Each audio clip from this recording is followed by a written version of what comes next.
The Tigers will try to rebound from a series of hard to get back on track toward a winning season. They'll take on the Bulldogs of Yale on CN8, the Comcast network.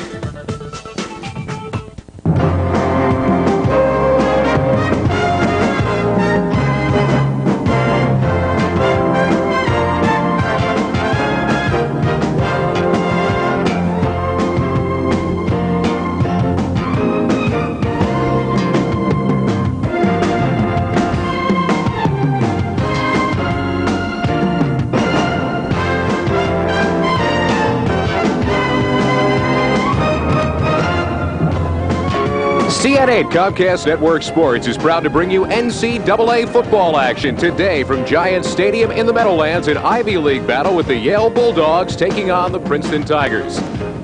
Hi everyone, Scott Graham on hand here at Giants Stadium as the roadshow continues for Princeton, and they continue to try to scrap on their way to try to continue and possibly end up with a better than 500 season.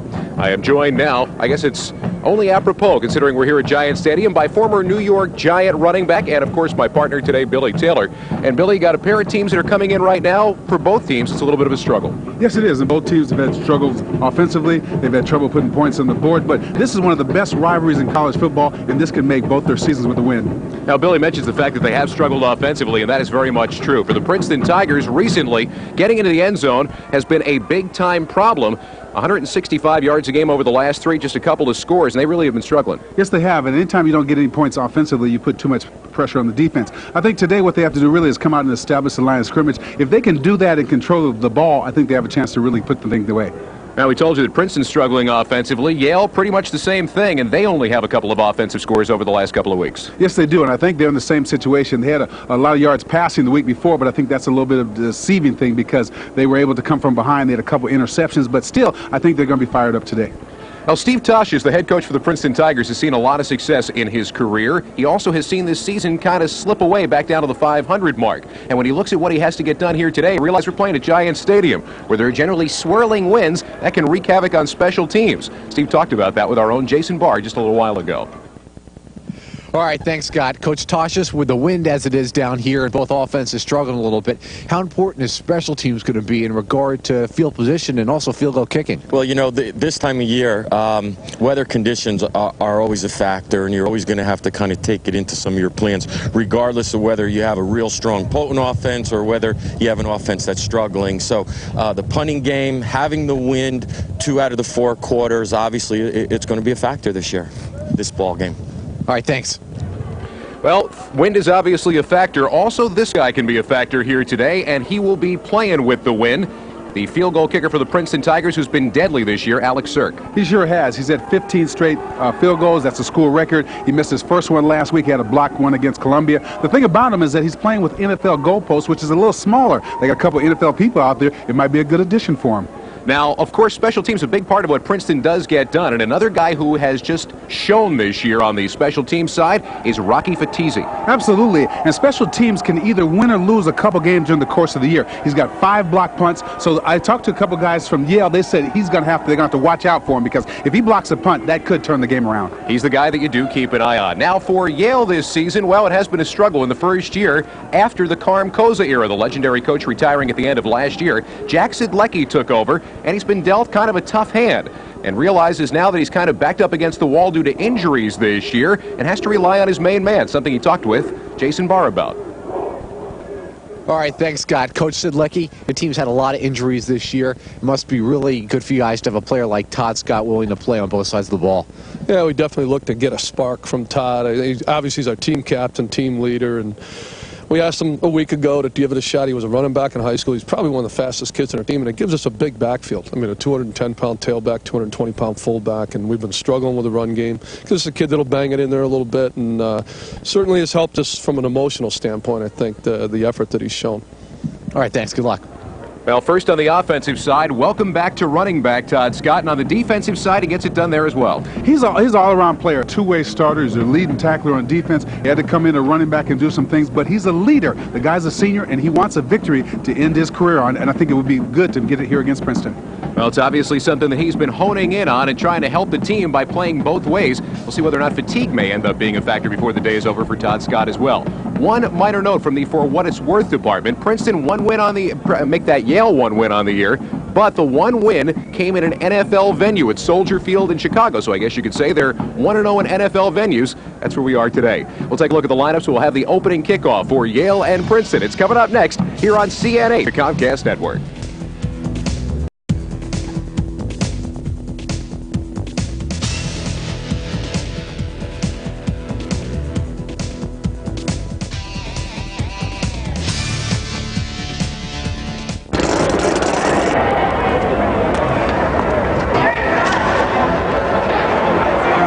That eating hot dogs can make a kid 46% less likely to use drugs? Be a mentor.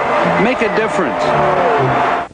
Welcome back to Giant Stadium here in East Rutherford, New Jersey, site of today's Yale-Princeton game. And as you can see here at Giant Stadium, kind of a gray day. The lights are on and have been on actually since pregame warm-ups.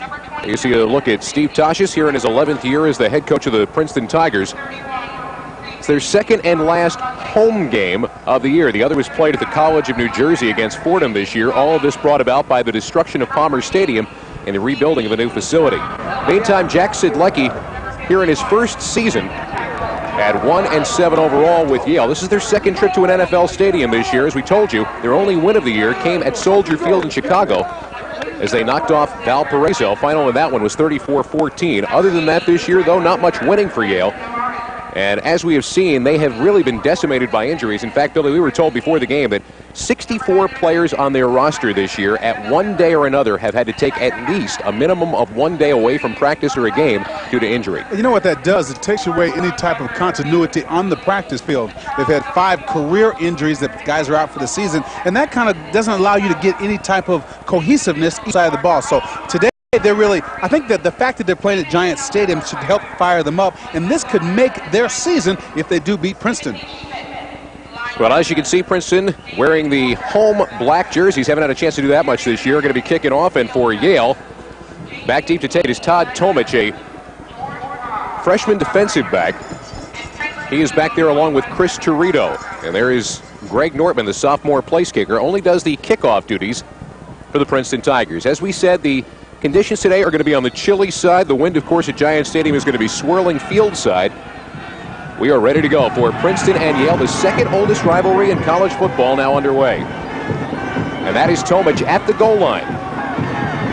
With a little bit of a wall in front of him, he'll get it out to the 17-yard line, and that's where Princeton will start out its first offensive set. Make that Yale's going to start out its first offensive set. Joe Wallen, the sophomore quarterback, the left-hander, getting the start here today. Missed last week with an injury, but he's a guy who jumped in this year after having been a defensive back and also having been a kick returner. Well, the new coaching staff said, you know what, I'd like a chance to play quarterback. They've given him that shot, and they've been impressed with what they've seen so far. The sophomore from Mentor, Ohio. He'll work out of a first down situation on his own 17-yard line with an I formation behind him, and Todd Scott is the deep back, as you can see in that I. Princeton out of the standard 4-3. And the throw on first down is going to be complete for a gain of just about 2. Derek Bentley, the fullback, coming out of the backfield with a pickup just across the 18 and near the 19-yard line. Bentley is the freshman fullback for this team, and he gets the start here today and among the rest of the Yale offensive starters. We told you about Todd Scott, the senior tailback out of Newton, Iowa. He is the guy who is going to man things at the tailback position. The flanker is Ken Marshner, also a basketball player on the Yale basketball team. The split end, Jake Borden, the tight end, Bill Sprouse. Ruben, Luongo, Montesano, Ryan, and Cullum make up the line left to right. On second down and 8. This is going to be a give, and really not a whole lot there as Todd Scott tries to push the pack forward, but only gets back to the line of scrimmage. Third down and long going to be coming up for Yale as they try to penetrate that Princeton defense, which has been strong this year. They play out of a 4-3 set with King, Welling, Ferrara, and Tucker up front. That is left to right. Totting, Salters, and Green, 3 stellar linebackers. And the defensive backfield has also been good. Leach, Wilson, Ludwig, and Demler. So now a third down situation, and Wallen looks as though he's in a passing situation. Only completed 41% of his passes this year. A little bit of a roll to the left to try to make something happen. And there's the throw downfield, incomplete. Ludwig was right there to make sure nothing was happening as he was looking downfield for Jake Borden. And Yale's going to be forced to punt. Great start for Princeton. 3 downs and out. They forced him to punt. I thought the quarterback, Wallen, should have run that ball because he had a good blocker in front, and maybe he would have picked up more yardage. So on 4th down, Ludwig is going to go back deep to take the kick. He is the Princeton punt returner. And Mike Morosic, the Ivy League Rookie of the Week, the freshman from Haddonfield, New Jersey, going to be kicking it away off a bad snap. It's a line drive kick away back in Ludwig up to his own 40. Trying to come to the near side. If he can get around a corner, he can go for a while. Inside 50, and there he goes, down the sideline with just the punter to beat. Trying to break the tackle and all the way down to the Yale 12-yard line. Tom Ludwig took it from the right side of the field all the way back to the left, and Princeton's already knocking on the door. We always talk about special teams. Special teams can win or lose about 2 or 3 games in the course of the year. They've got great field position. This is where the offense can take over. I've always thought the first 5 minutes of a game are so important to setting the tone. Princeton's come out, they're ready to go. Well, you take a look at Jackie Burnham, who came on in relief last week at Penn, right here on CN8, and threw 9 out of 20 for 166 yards to lead Princeton back. He's got a first down situation now on the 12-yard line with a pair of receivers split. And that offset I formation behind him. Girardo gets the first carry, follows a big hole inside the 10-yard line, and forward progress gets him down to the 8 for a 4-yard pickup on first down. But let's take you back to how Princeton got here, Billy. Well, as you look at the return, the ball was kicked very low. And anytime you do that, it doesn't allow your coverage to get intact. He gets a good running start. He gets the wall set up. And anytime he kind of fakes to the right and he goes back, he gets his set up and uses his good speed. And that's the reason he's got good field position, is because of the special teams. Now, Morosic was the only guy who could stop him. Now a second down for Princeton. And once again, it's Girardo banging off tackle. And he's going to get taken down near the 7-yard line. Maybe got himself another yard. 3rd down coming up. Princeton offense has Girardo back there. He will get a lion's share of the carries here today. There you take a look at Jeff Hockenbrock, who made the tackle. Girardo and Clifford are the running backs. Wendler and Crowley are the wide receivers, and Jason Glotzback is the tight end. Across the offensive line, left to right, these guys have played together a lot. Bennett, Abdullah, Wilson, Herdman, and Lamberton. On 3rd down, they got to get it just outside the 2-yard line to move the sticks. Burnham's got a man in motion. Blitz is coming. And that is a great blitz, a fumble, and a recovery for Yale. The ball picked up off the turf by Adam Hernandez at the 15-yard line. And Billy, they decided to take a chance with the blitz. It paid off. I thought it's excellent to do. Anytime you get in the red zone, if you come at them like that, it sometimes makes the offense have to do different things. The thing about Yale, their front 7 is their big part of the team. The reason they've had problems in the past is because they're secondary. Big play gets Yale a chance to get right back in this. Scott Benton, the blitzing linebacker, makes the hit. And as the ball pops free, Hernandez right there to fall on it. So Princeton a golden opportunity to start the game.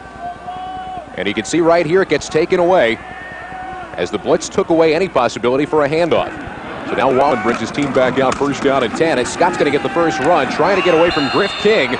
But he's going to get thrown back inside the 10. Forward progress was stopped at the 12-yard line. So a loss of a couple, maybe 3 on the play, and a 2nd down and long coming up for Yale. And that Prince defense is really getting penetration. Anytime the defensive line can get penetration across the line of scrimmage, it can stop a running play. Good job by the Princeton defense. Adam Hernandez, the man of the moment, at least right now, coming up with a big fumble recovery. Keep ourselves up. Of course, with a kicker like Sirk, you know that if Princeton failed in the 3rd down attempt, it was a chip shot field goal for an early lead. Now on 2nd down, this is Wallen once again bringing him out. Straight I formation behind him. Left-hander looking and throws incomplete. Borden was going straight up the seam, but Wallen's pass was behind him a good 5 yards and fell incomplete. He had no one open on the play, really, and the offensive line, you got to give them credit. They did a good job protecting him. He's had some trouble with injuries, and maybe that had something to do with that play, but if they cannot establish the line of scrimmage, it's going to be a long day. Well, his injury last week was to his throwing shoulder, his left shoulder. He comes back in again after junior Mike McClellan took over last week, and McClellan would be ready to go again this week if necessary. Steve Toshis wants his team to keep the defensive pressure turned up here. Now on 3rd down and long. Looks like the blitz might be coming. It's going to be a hand, and straight through is R.C. Kaufman, getting it out to about the 18-yard line. It's going to be good for a pickup of 6, but well short of the 1st down, and Yale's going to have to punt it away again.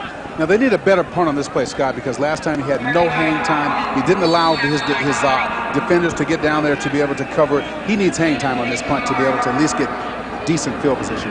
Well, do remember, bad snap the first time. He had to pick it up off the ground. Still inside his 5-yard line as he Gets rid of it to Ludwig, and that one is a better kick as far as hang time goes. Not a lot of distance. It takes a Yale bounce in the vicinity of midfield. And into Princeton territory, it's going to roll dead at the Tiger 47-yard line.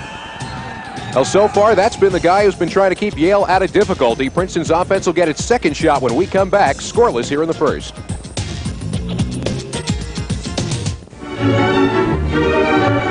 Statistics show that 40% of all kids who smoke marijuana live in the city. Guess where the other 60% live?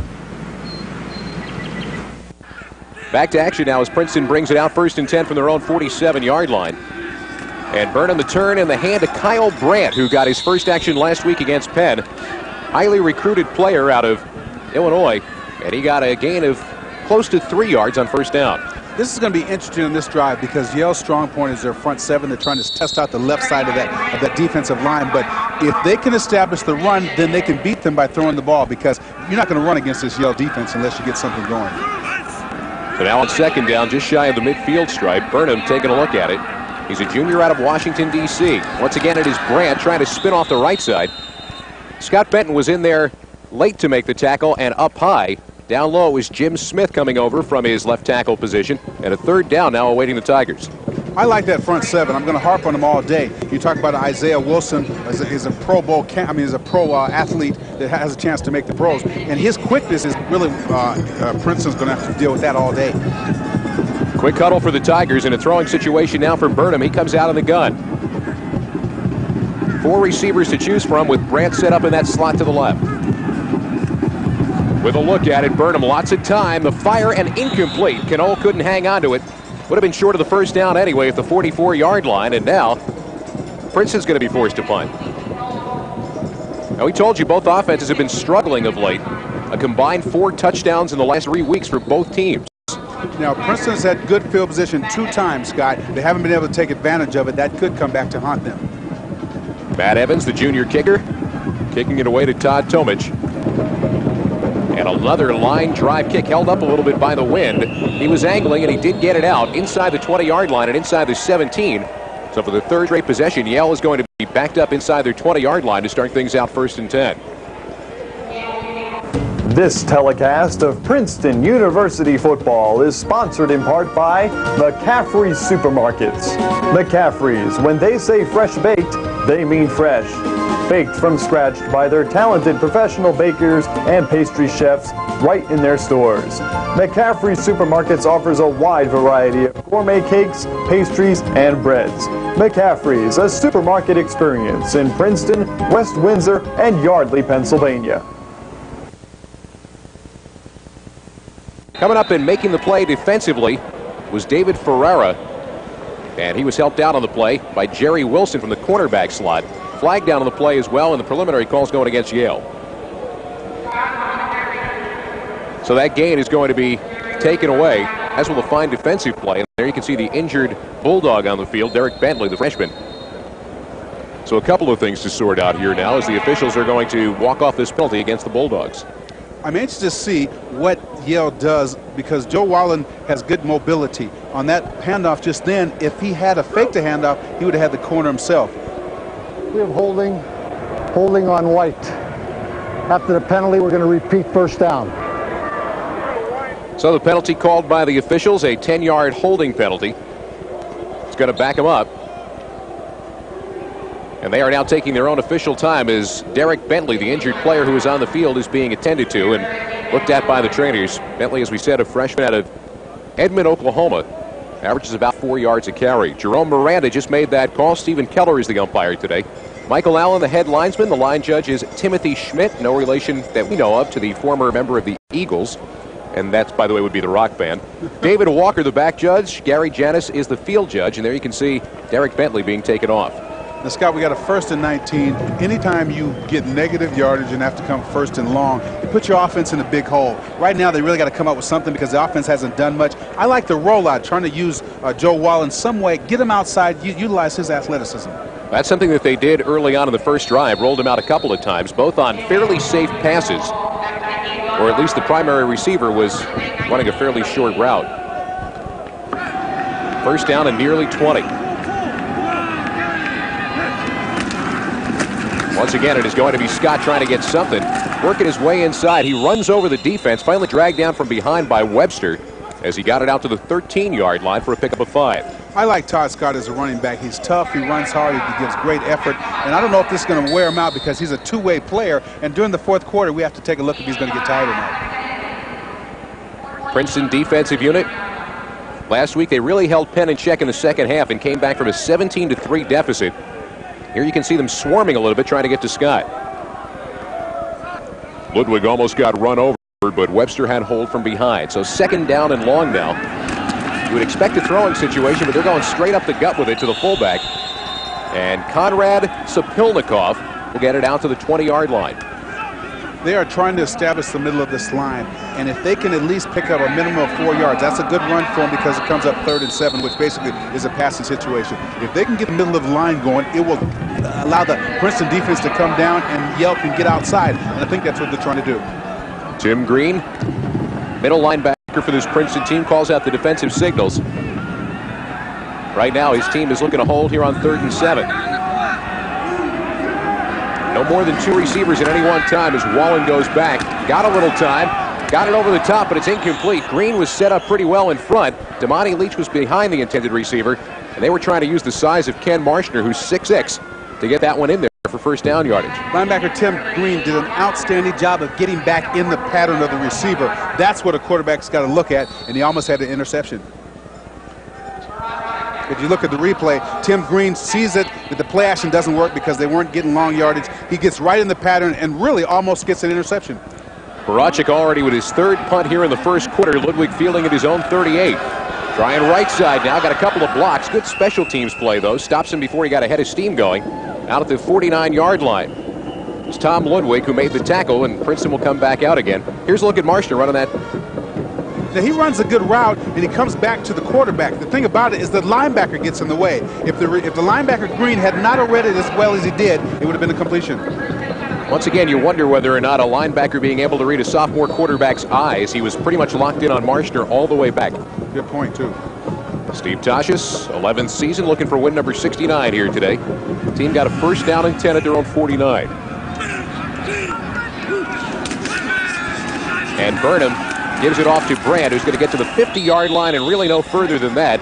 Trying to take it out over the left tackle and Justin Bennett's side, but the play never really materialized, and the tackle was made by Peter Mazza, the backup linebacker. With the quickness of the Yale Bulldog front 7, I keep going back to it because they're not going to allow them to run the ball. The only way to beat Yale is to be able to throw the ball. You see the flags out there, they're blowing pretty hard, and it makes it tough to throw into it. They've got to get something else going because the run is not there for Princeton. It was a pickup of only a yard for Kyle Brandt, so 2nd down and 9 coming up.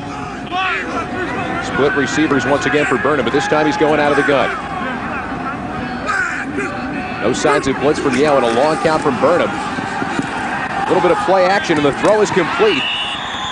Good yardage down inside the 40-yard line for Princeton, picked up by Ken Navarez. He makes the catch for a Princeton first down. First one we've seen. I thought it was a good, excellent job of play action because he was in the shotgun. He had a fake handoff to the running back, which had the defensive line if you watch the defensive line, they had to hold up a little bit because they thought it was a run. Then the receiver makes an outstanding job of coming back to the quarterback. First down of the game for Princeton. Burnham showed good poise last week in the game against Penn. Stepped up and fired that one as he had Navarez wide open. Now with a little bit of a roll on first down. A couple of receivers to choose from. That one is complete to Canole down the 25-yard line. A pickup of 13 yards, and once again, Burnham seems to be getting into a bit of a rhythm now as he had 2 receivers to choose from on that right side. It's an excellent job by the coaching staff because the run was not making it. If you get him outside, his receivers, the defensive backs for Yale are really not that good. That's the negative point for them. If they can do this all game, they got a chance to put this one away. Coming up on the 6-minute mark here, left the first quarter, still scoreless. Second time now that Princeton has been down inside the 25-yard line of Yale. First time they lost it on a fumble. It's going to be a straight give through the middle to Brandt as he angles off the left side and gets it down to the 22-yard line for a pickup of 3.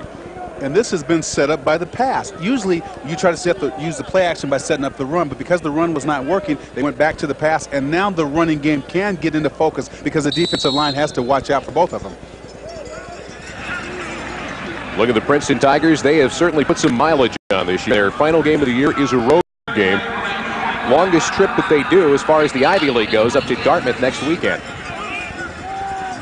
In every year that there's been Ivy League football, beginning in 1956, these two teams have met on the next to last weekend. It's as much tradition as you can get. 2nd and 8, blitz is coming, but I believe a delay call is coming against Princeton. They were too slow to get to the line, and 2nd and 8 is about to become 2nd and 13.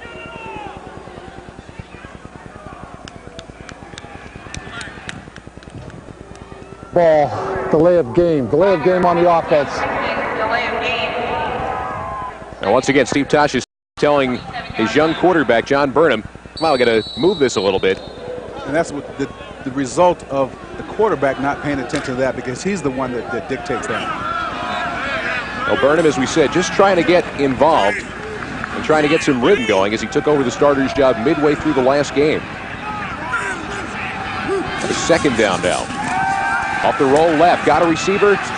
He's going to elect to run it behind the block of Brandt. Got it inside the 25-yard line. It was hit from behind by Isaiah Wilson. And there you see the speed of Isaiah Wilson chasing the quarterback down from behind. Absolutely. And Wellington Mara and both George Young are looking at him. He showed outstanding speed coming down the line. He gets off the block. And look how quick he is. Gets off the block, runs down the quarterback. That guy can play. And that's the kind of effort you need to keep the defense off.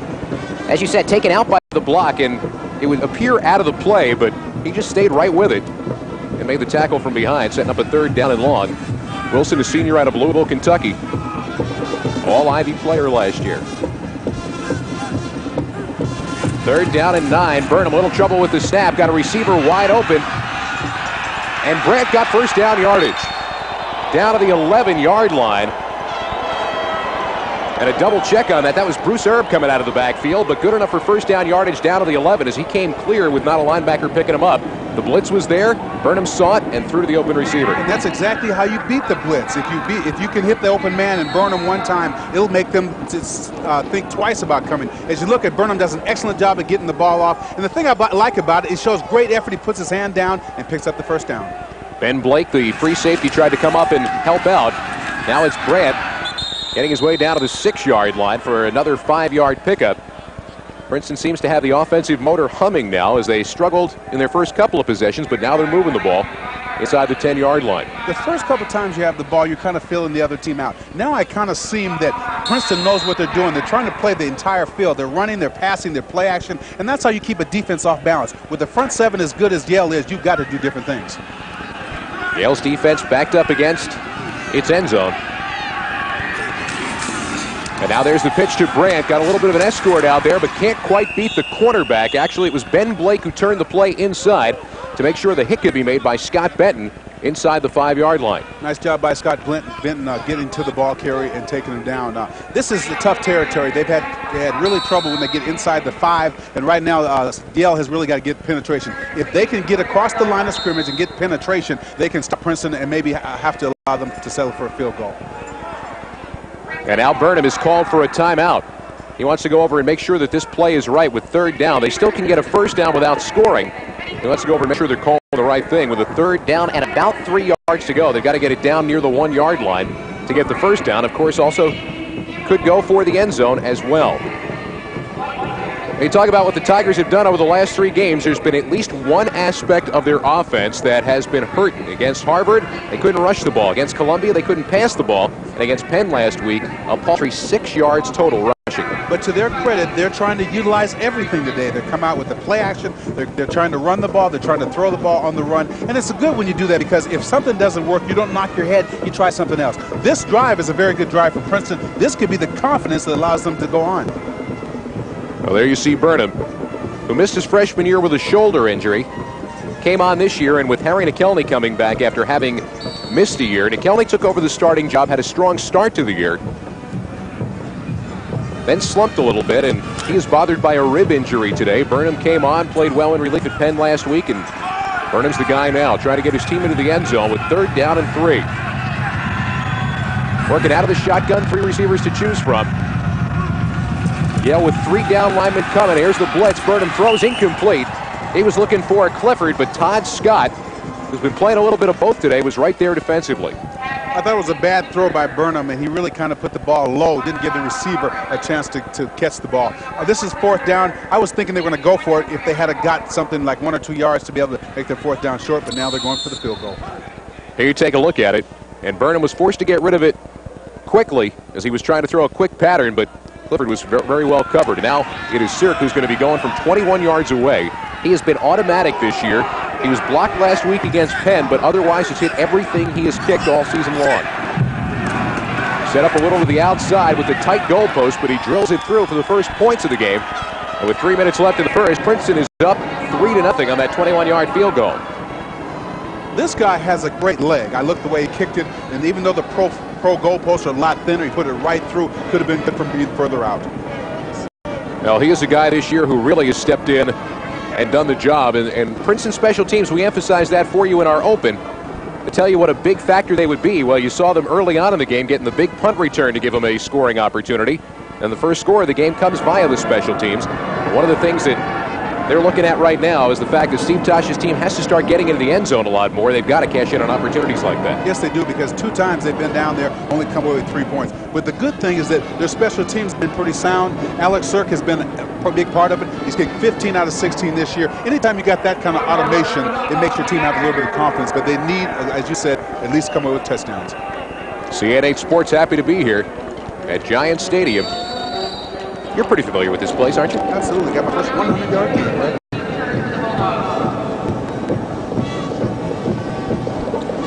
Teeing it up and getting ready to kick it away is Greg Nortman. As Princeton has taken the 3-0 lead. Dangerously near the sideline, but picked up by Torito. And now he's got a little bit of room if he can get by. Turning it back inside, and he gets swamped at the 25-yard line, and that's where it's going to be 1st and 10 now for Jack Sidlecki's team. Coming in with 1 win on the year. They really have struggled. What's important for the Yale offense now is they have to establish something so the defense can get off the field. The defense is on the field a lot. If they continue to do this, the defense is going to be tired out at the end of the game. But Scott, this is their best field position of the game. So 1st down from the 26-yard line. And it is Joe Wallen coming out at quarterback.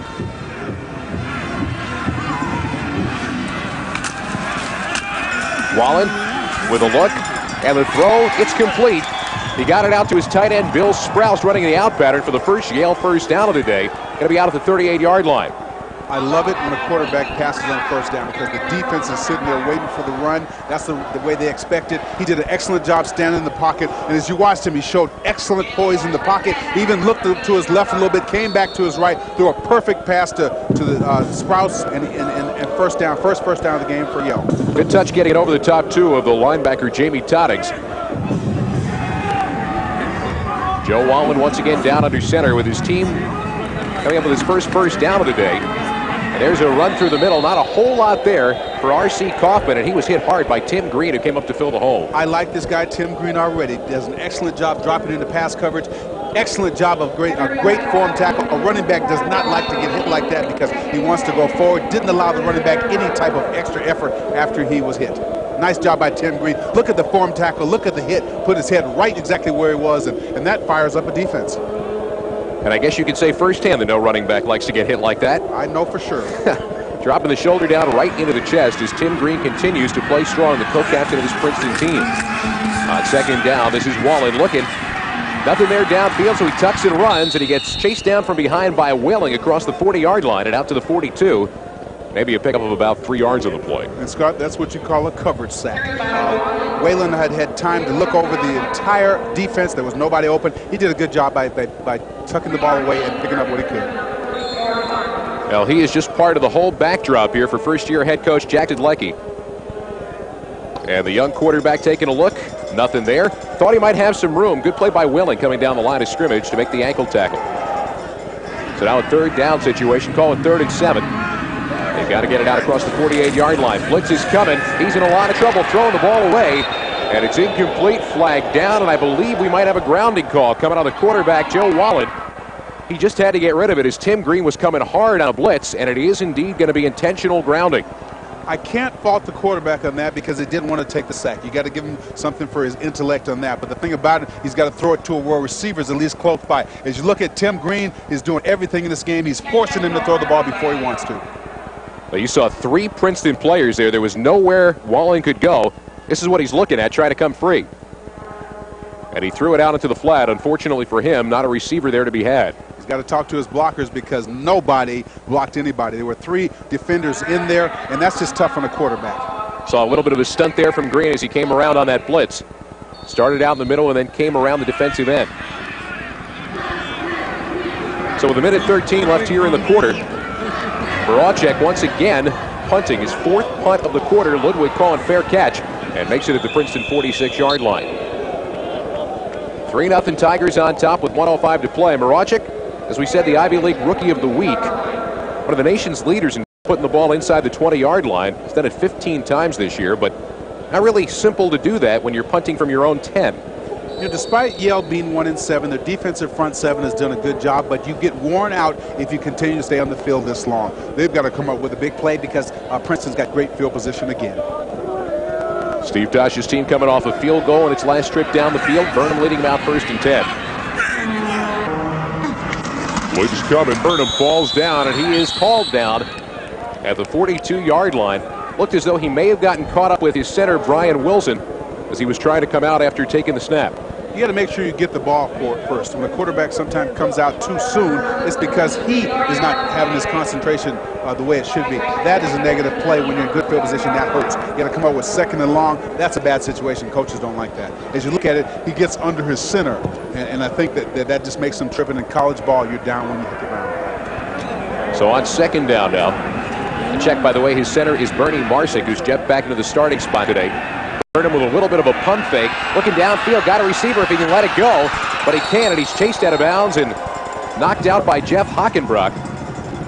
Good play by the defender to come back up and knock him out at the 35-yard line. That is going to be an 8-yard loss on 2nd down. See, I don't like that play because the quarterback has a chance to throw it out of bounds. He's right there on the sideline. You don't want to come up with that type of negativity. Now it's 3rd and long. The defense has the advantage. And this one, you can allow that Yale Bulldog front 7 to come at you.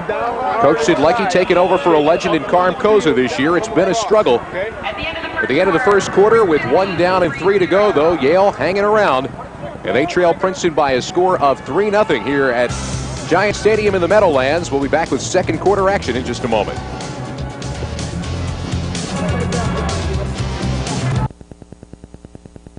Chilly day for football. It is the month of November. We should be getting a little bit more in the way of days like this. 3-0 Princeton lead here as they're going to face a 3rd down and long in the first play of the 2nd quarter. This is a big play for Yale. If Yale wants to get back in the game, they need to stop them right here. They cannot allow them any type of positive action.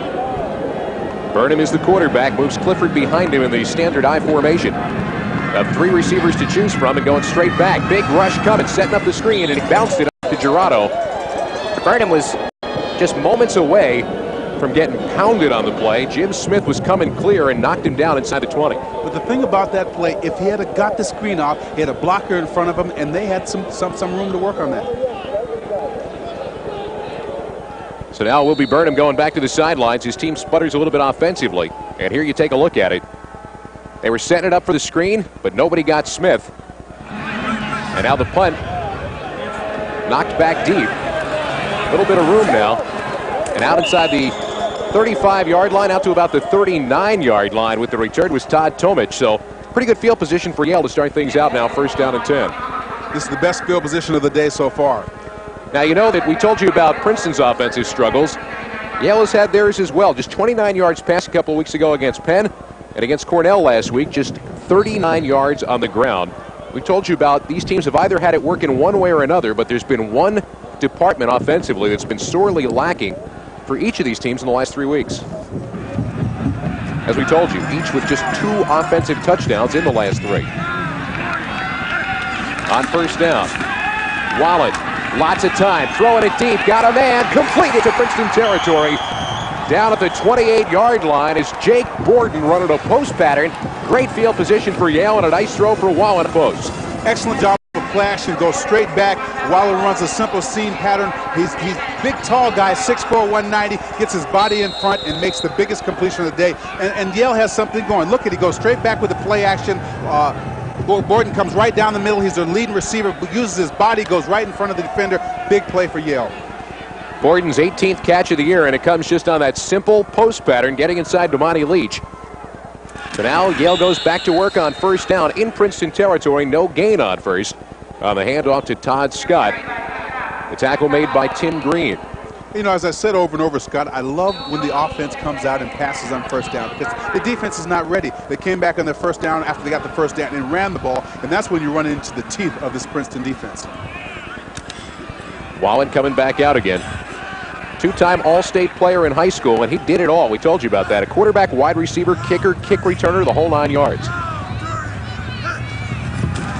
Left-hander looking on second down with the roll. Got a little bit of time and throws it away, and that was wise because to try to throw to any of his receivers, he would have had to have stopped and thrown back across his body, laid across the middle is what they tell you not to do, and that's what he would have had to have done to try to complete the pass. Let's take you down to the field now to Jason Barr. All right, thanks very much, Scott. I'm here with the general manager of Comcast, Pat Galen. Today's a big day here at CN8 because we're unveiling a brand new truck outside. And what does that truck enable Comcast to do in terms of bringing the game to viewers? Jason, it's great for Comcast and we think for our cable customers because it's a new 45-foot production truck that NEP, one of the premier truck building companies in the country, has built for us. It's going to allow us to show you better angles, sound better, as I'm sure Scott wants to describe this play here.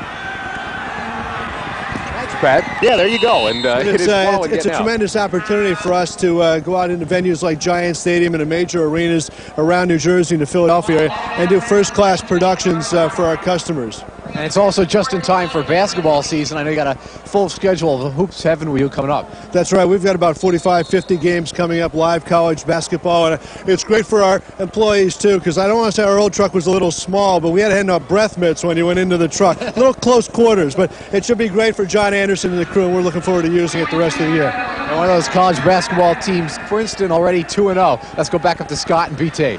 Flag on the play as Barachik tries a 43-yard field goal. He hooked it a little bit left, and it's no good. Now the question is, what's the flag that's down on the field? If it were offsides, Yale would get another crack at it. If it were procedure on Yale, more than likely Princeton would say no, and that's going to be the call. Procedure against the Bulldogs. So Princeton will obviously refuse the penalty, and they're going to get good field position for Steve Tosches on the missed field goal. Timeout on the field. Princeton going to take over again offensively as Burnham comes out and tries to lead them to something. Early second quarter action, and it's the Tigers leading it by 3. If you smoke pot one time, it probably won't kill you. But if you keep smoking it, you might just get dumber and dumber and dumber and dumber and dumber. 13-19 left first half, and Princeton on a 21-yard field goal by Alex Sirk has a 3-0 lead. On first down, another flag down on the play, and Burnham tries a quarterback sneak. Not a whole lot there as he got it out to the 27-yard line. Maybe a gain of about a yard, but we'll have to see about the flag. That play didn't look good from the very beginning. Think about the last series for Yale. Even though they came away missing a field goal, that's got to give them confidence because they made some positive yardage and they kept their defense off the field. If they can do that, they have a chance in this game. They're only down 3-0, and every time that the clock goes on and they're only down 3-0, that gives them more confidence and they're in this game. The 5-yard penalty coming against the Bulldogs for setting up offside. So a first down and 5 now as Princeton comes back out offensively. Clifford and Brandt are the two running backs in that I formation. And on first down from the 31, a little bit of a roll. Burnham's got a little time. Throwing incomplete right through the hands of his intended receiver. He was looking for Cannole out around the 40-yard line, and the pass just sailed a little bit. Cannole could not come down with it. That's hard for a quarterback to throw the opposite way he's going. Even though they say it's a holding ball against Princeton, it's hard to throw the way that his body was going. The ball was a little high. So to buy that little bit of extra time for Burnham, the Princeton line caught holding. And we've now seen penalty flags on 3 successive plays after we hadn't seen too many of them in the first quarter. Holding on Princeton, 10 yards from the flag. It's still first down. I would be scared, really, when you have second and first and long against the front seven at Yale, because they got such outstanding quickness on the front seven, led by Isaiah Wilson and Tim Smith. It puts them in a good position. Now the offense of Princeton has got to come up with something new. They've done a good job of spreading the field so far, but right now the defense of Yale is at the advantage. Over to the sideline, you saw Phil Wendler, the junior wide receiver, bringing the play in. When you're a coach, you don't look at too many terrific options when you got 1st and 22. No, you don't. 3 plays, try to go a little bit at a time. And on that first play, Brandt going to try to get around the outside. Can't get away from Scott Benton. Junior linebacker has been playing big time here in the first quarter plus in this game today. He's come up with another hit. That was a nice play by him because it was a kind of a delayed draw play. He was able to get across the line of scrimmage and pick up and allow him to get the running back in the backfield. If the running back was able to get past him, I thought he had positive yards. But Scott Benton, you got to give him credit. He did a good job. As you look at the replay, he read the play perfectly, showed good speed, really came across, did an excellent job of not allowing the running back to get positive yardage. Well, it's easy for him to make that kind of a read. He was a star running back himself in high school, so he kind of knows how a running back's going to think. Burnham's got a big rush coming, trying to get away from it, and he won't do it. Great rush by Hockenbrock. We've called his number a couple of times here in the first half, and the sophomore comes up with a sack. Anytime you have 2nd and long and 3rd and long, the defense is at the advantage. I keep harping on this Bulldog front seven. They are quick, and they're showing their quickness in situations. If they get to lay their ears back and they know that it's a passing situation, it's going to be hard for the offense of Princeton to do anything against them. Tenacious rush coming from Hockenbrock, and he was not going to let Burnham get away. Hockenbrock, a sophomore out of Bear, Delaware, played for a super program down there in Delaware. William Penn, they were the #1 team in the state of Delaware when he was a senior. I look for a draw right here, Scott, some type of draw, because if you throw, you're in a tough situation. But he's going back and try to get a nice screen pass. Draw screen, pretty much same thing as they try to set it up, and Clifford's got some room. If he gets inside the block, he gets it all the way out across the 30-yard line and out to the 34. He's going to end up a couple of yards shy of the first down, but a big 22-yard pickup on 3rd down, and what that did was it bought a lot of room for the punter. Absolutely, and it was a great call by Princeton because you wanted to do something to get room for the punter. They got out in good field position. Now when they punt the ball, they have a chance to pin Yale way back there. How about this one? Princeton, not showing a lot of respect for Yale's offense, is going to go for this on 4th down after that big play to Clifford. Well, they're excellent against the run, so the front seven is going to be tested right now. Big 4th down play. Yale trying to come up big and hold, or are they just going to try to count them off sides? Did they get him? Flag down the play. A quarterback sneak is not going to get any yardage, but the idea there was for Burnham to use a hard count to try to draw the defensive line off. They all jumped as one. Now the question is, did Yale jump? If they did, they just handed Princeton a 1st down. Great job by Princeton. Great job by using the snap count. Yep, that's exactly what happened. Burnham used a hard count, and all 5 men on the Yale defensive line jumped. As soon as Bernie Marsick saw that, he snapped the ball. When you have a quick defensive line like the front seven of Yale, you know that they're going to go with the first audible the quarterback tries to do. He did a hard snap count. He used his head, kind of bounced it a little bit, and picked up the 1st down. Good job by Burnham. And a good job by Marsick as well. The center is taught in that situation, as soon as you see the movement, do it. And of course, Coach Sidlecki doesn't quite agree. He says that, maybe the quarterback center are moving a little bit there, and they drew his team offside. Big play for Coach Tosches and Princeton as they keep it going out to 39. Burnham, a little bit of a flare out to Clifford, but Scott is right there to meet him at the 40-yard line after a gain of maybe a yard. The thing about this is that they picked up a 1st down when they were like 3rd and forever. Great job by Princeton, but then what this does is tires out the Yale defensive line. Because of their quickness and playing every down, their offense is not doing that good because they're making them having to stay on the field too long. The Yale defense will be tired if they continue this. Burnham was just had a little bit of a pass, but Scott was locked in on Clifford right from the get-go. And a 2nd down now coming up for Princeton. 2nd and a long 8. Once again, Princeton seems to be working better out of the shotgun, and Burnham's going that way again. Deep down the field, and that's a great catch made by Wendler. Phil Wendler extending his frame for 1st down yardage at the Yale 47-yard line, and he had to go up the ladder to get that one as it sailed. I thought it was a great catch by him. He showed his hands. I love it when a receiver catches the ball in his hands. As Burnham goes straight back, he was in man coverage, put the ball right up. He goes up in his hands and gets the ball, and that's what a good receiver is supposed to do, is catch the ball in his hands. Not a whole lot there that the defensive back Tomic could do. 1st down again, and Brandt is going to be stopped at the line of scrimmage. Not a whole lot of room there as Peter Mazza once again came up from the linebacker spot and filled the hole. I think that Princeton is just running now just to keep them honest, because right now the only positive things they're getting is when they either throw a screen or throw the ball downfield, because this front seven is not allowing them to run the ball. Steve Tosches, winner of 3 Ivy titles in the last 7 years. He was the Division I AA Coach of the Year in 1989. He's got a team that's not playing for Ivy League title consideration this year, but they are still trying to play for the winning season. 2nd and 9. Once again, Burnham working out of the gun. Big blitz coming. It's picked up. He should have someone. Floating it down the sideline. Receiver there. Underthrown and incomplete. Coming back and trying to make the catch was Wendler, as the ball was thrown just a little bit short, and he tried to go through Tomic to do it. Now he's trying to buy himself a pass interference call that he's not going to get. But he has something to yell about, because the defender never looked back for the ball. They call that face guarding if you don't look back with the offensive player. And I think that the ball was underthrown, so that maybe that had something to do with it. But I like this receiver, Swindler. I think he's 6'3", 185, got good speed, good hands. I like those tall receivers. Well, he's the tallest receiver they've had hit Princeton in a while. They don't specialize in tall receivers. Even all 6'3" wasn't going to help them there. A 3rd down situation, got it down near the 36-yard line for the first. And Burnham, all kinds of time, setting up camp back there. Flag down, holding call coming, and the pass incomplete as he went down the right sideline. But flag came right in the vicinity of holding, and I'm sure that's going to be the call. Preliminary call against Princeton is the hold. Usually when a quarterback leaves the pocket because of pressure, it's a holding penalty. They do not need that, because they will be coming on field goal position. Now it's going to take them even further back. Well, they've shown they can take care of those 3rd down and ridiculously longs, but you don't want to make a habit out of that. And there's a look at Steve Tosches. Crowd here at Giant Stadium, as you take a look at the holding call.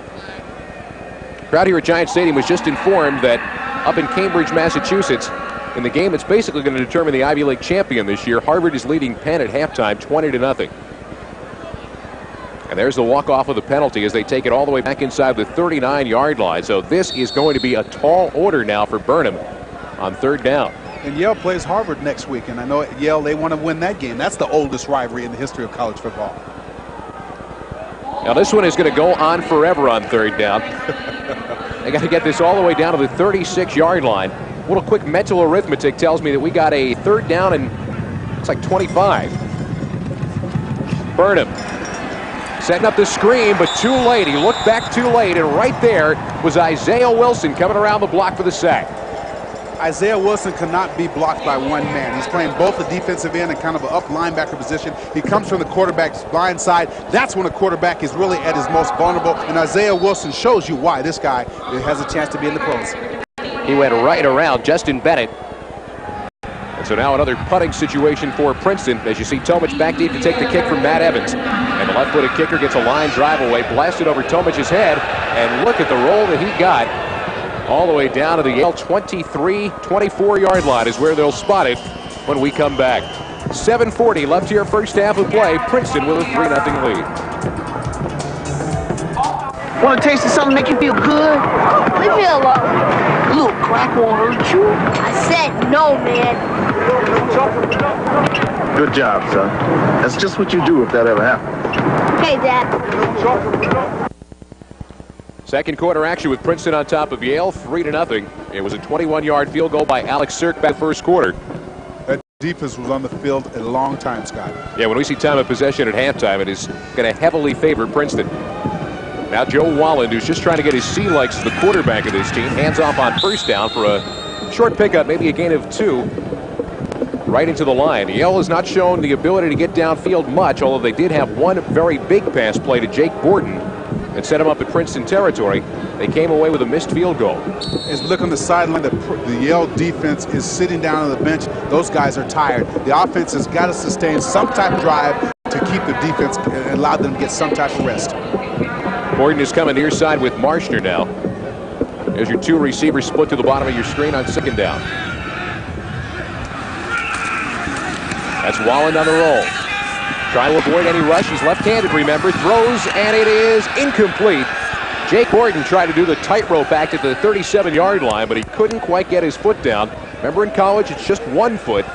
but he was already out of bounds and tried to reach back with his foot to stay in. As you look at Whalen on the rollout, he does an excellent job of getting his feet set and throwing the ball. He puts the ball just a little bit outside, but then Jake Borden, who is 6'4", can't get that 1 foot in. Nice effort, though. You got to give him credit for the effort. Almost. He was trying. Yes, he was. His whole body was already out of bounds, and just to get your foot back in, that's quite an act to do in midair. Yes, he did, but he did a good job of trying, and I think the effort was there, just didn't get it done. The thing about it is they needed that because this is a 3rd and long, and this is another situation that Yale's got to come up with. Ball coming off as Yale calls for another timeout. That's going to be their first of the half. Princeton has also taken one as well, so each team does have 2 timeouts remaining here in the first half. And that was a wise timeout if you think about it for Yale, because the defense has been on the field so long. It gives them a chance to rest and discuss what they can do on the 3rd down. They've been rolling them out a little bit to the left. State playoffs are coming to CN8. Once again, CN8, the exclusive television home of the NJSIAA State Championships. Boys and girls soccer, girls field hockey, and of course the football titles as well. All starts on Wednesday at 8 with a boys soccer parochial final. So stay with us on CN8 and see which high schools will wear the New Jersey Championship crowns. Always an exciting time of the year for the New Jersey high schools. Actually, an exciting time of the year in general. This is always a good time. Football is coming down to, in college, you're talking bowl consideration. You're winding up for playoff time in the NFL. And college basketball was already started up. Good crossover time. This is probably the most funnest time of the year, except March Madness. March Madness is great. Actually, I'm kind of partial to October when there's still baseball playoffs, but I might be alone in that opinion. 3rd down now. Yale's got to get it out to the 34-yard line. And a problem as they tried to get the snap off. Really no place to go with it. And now that guy who made the trip down from New Haven, you got to be liking the way he looks. Well, his purple face, his blue face, yeah, that's got to be difficult. Once again, the benefits of an Ivy League education on display. So now punting time with 6:31 left here in the half is Barachek punts for the 5th time today. Line drive gives Lulick a lot of time to pick a spot. Had a big return in the first quarter. Oh, huge block made on special teams as Ludwig scampered out at the 42-yard line. But how about the Princeton block that was thrown by Chuck Hastings, the backup linebacker, to help spring his teammate? You know, sometimes, Scott, the average fan doesn't realize how important special teams are. But another thing, they're the most dangerous part of the game, and that's part that I tried to avoid when I played, even for the Giants. I was lucky I didn't have to play that many special teams except for the kickoff team. Well, you can obviously see here, first of all, a little bit of contact as the defensive unit, the blockers, try to hold off the Princeton special teams. And down at the other end, a crushing block thrown by Hastings. First down and 10 Tigers from their 42. Blitz coming. And Burnham trying to bootleg, really didn't fool anybody, but stays on his feet, does the tightrope act and gets it inside midfield and into Yale territory at the 49-yard line for a pickup of 9 yards on first down. I thought that was a good play on first down, too, because they had been running the ball a lot on first down. This time they chose to roll out. Burnham did a good job of staying on the sideline. And even though he broke a tackle, he showed that really that he's going to be a factor in the game. Burnham has done a good job since he's been in there, and second and short right now. A lot of options available to him now. Off the successful bootleg on first down, but they're going to stay pretty conservative, run it through the middle, and there's not going to be anything there. Let's take you down on the field as we're going to have 3rd down coming up. We'll check in again with Jason Bart. All right, thanks very much, Scott. I'm here with Governor Pataki, New York Governor. Thanks so much for joining us here. A little bit of a defensive battle. Yale's defense is playing great. They played great all year. It's the offense that always puts them in a hole, it seems. Yeah, you're Yale grad 67. The first daughter went to the West Coast to Stanford, but your daughter stayed right here. She's a Yale freshman. That'll make you happy as a parent. I'm very happy she's there. It's a great, great school. I just wish the football was as good as it was when I was there. They're working on it, and I have confidence in the coach there. All right, enjoy the game. Thanks for a minute. Thank you very much. All righty, back upstairs. And a dive play for Princeton on 3rd down and short. Going to be good for first down yardage as they gave the ball to Nathan McLaughlin. And he's got first down yardage. Princeton moves the sticks. More importantly, they keep the time moving. They have dominated time of possession. And they keep the Yale defensive unit on the field even further. That's exactly right. And Princeton's got to do something with this drive because they've only got 3 points. If they come in with just 3 points at the half, it's going to be trouble. On first down once again in a defensive battle, as Jason put it, with Governor Pataki. McLaughlin gain of about a yard, yard and a half down to the 45-yard line as he tried the right side that time. This Yale defense, you have to take your hats off to them. They've been on the field all game. They do not allow Princeton to run the ball. That front seven is really tough. But the thing what Princeton has to do, if they don't come away with points, what I mean by they're going to be in trouble is if they go in with 3-0, only a 3-0 lead, that's a moral victory for Yale. So second down now. And there's a look you can see there. In the nice warm area are the coordinators, the assistant coaches for Yale. 4:20 and counting left in the half as McLaughlin once again gets the hand. This time absolutely nothing. That was a one-man show along the line doing the stopping there for Jim Smith. Check that. Make that Scott Benton who made the tackle. And once again, strong effort from Benton here in the first half. And what happens is when the defensive line gets penetration across the line of scrimmage, as you look at the replay, look at the defensive line come up at the point of attack. They really just attack them. Excellent form tackle by Scott Benton. These guys are real. If they had an offense, they'd have a pretty good team. Once again, they've got a little bit of time to develop. The question is, defensively, among those guys that you're talking about with the front seven, 5 of them are seniors. Blitz coming on third down. Burnham trying to find some room to escape, and he's not going to get away this time. Hockenbrock got him back inside the 45-yard line. And Princeton is going to be backed up to their own 44 to punt it away with 3.5 left in the first half. As you look at Burnham, he doesn't have a chance to really look down the field. The coverage by Yale is very good, but when he retreats is when he gets in trouble, and that's when Yale is because they're a quicker team. That's when they take advantage. And they didn't allow him any escape route that time. He didn't get the chance to roll away. They contained him. Evans, good kick. Belted it, and Tomich comes down with it. Avoids the first tackle. He's got 5 guys to get away from, though, and he's not getting away from Devontae Leach back at the 15-yard line. Great. So at the 15-yard line with 3:01 left here in the first half, Yale is going to take over. Hey, college basketball fans, your time is coming. CN8's 49-game Hoops Heaven college basketball coverage begins on November 25th when Monmouth travels to Princeton. Tigers already have big wins over Texas and North Carolina State right across the street here at the Meadowlands this week. Are the Hawks next? Find out when Hoops Heaven returns on November 25th. The offense of Yale has got to do something now. This poor defense of Yale has been on the field all day. Those guys are tired. Just 3:01 left in the half, and they would love to see if they can generate some offense, trailing just by 3. It is through the middle, and pounding his way out to the 20-yard line for a pickup of 4 yards. Was, I believe, Derek Bentley back in the game. No, check that. It was R.C. Kaufman.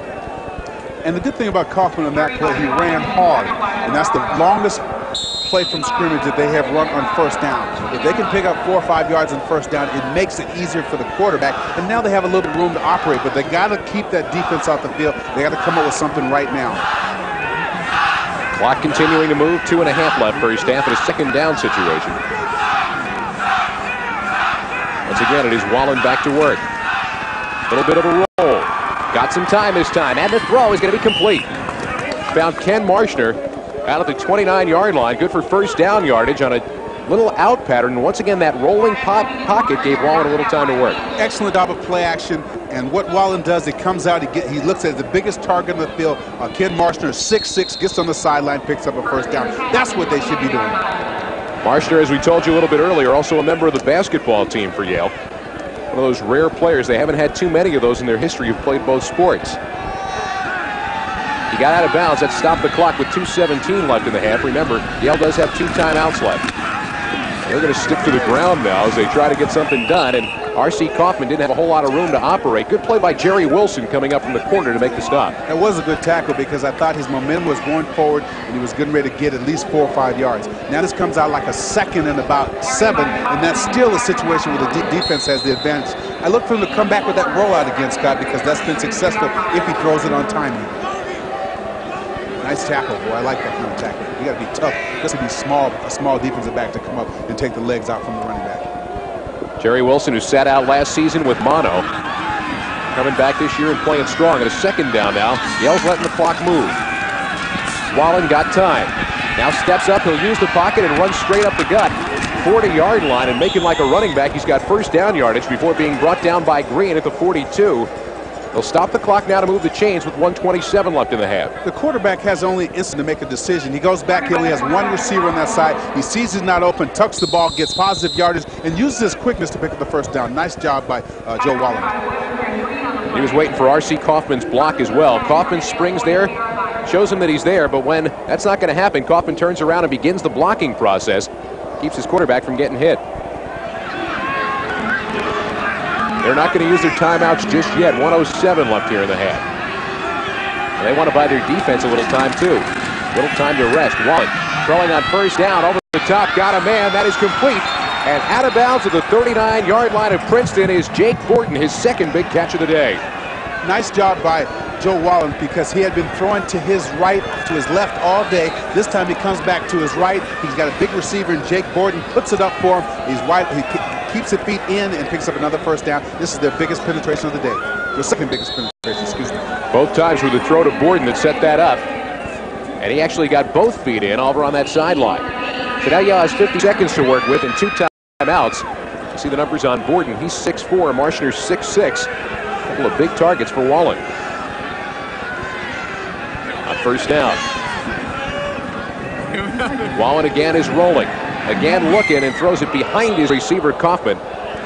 He had Kaufman open for a moment in the flat down around the 35-yard line, but threw the ball behind him. Yes, he does. And sometime in that situation, you need to have a little bit of touch on the ball, because the running back is coming across the middle. All he needs is a little dump off. He had room to run in front. Good call by Yale's offense. That was a good move.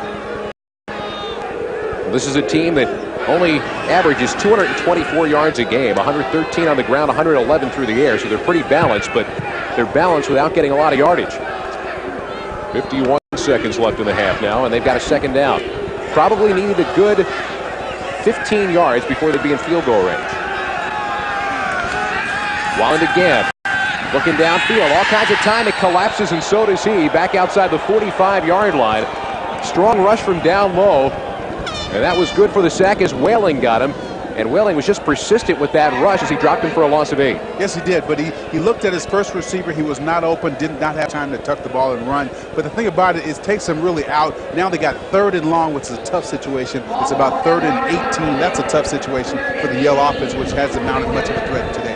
You saw the spin move there by Whaling as he got around the center, Joe Montesano. And I think Montesano expected that Wallen was going to step up into the pocket that he was making. And when he didn't, Whaling had him dead to rights. And that's when their offensive line gets upset. Because if they're trying to create a pocket, if he can step up, he would have room to throw. But really, he had nobody open, and I was looking for him to throw the ball or run it, throw it away or run the ball. Mark Whaling, a lacrosse midfielder for the defending national champions at Princeton. They've done it twice now. Strong lacrosse program at Princeton.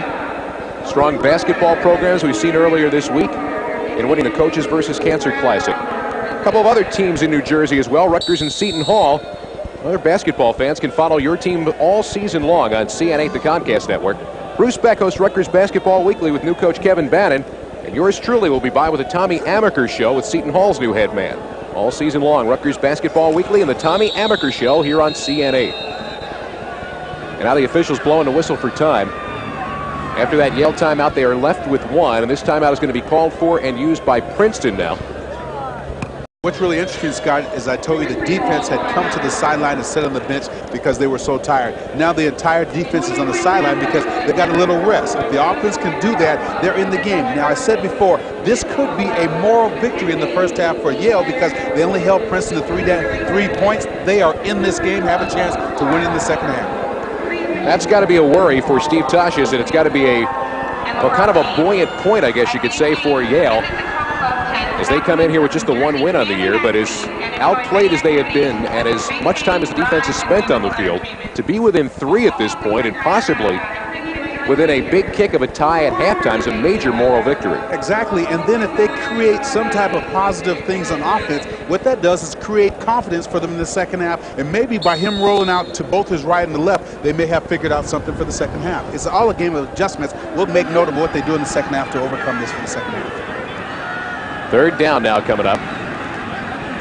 Ball at 17 yards to go. Got to get it down just inside the 30. I look from the rollout again.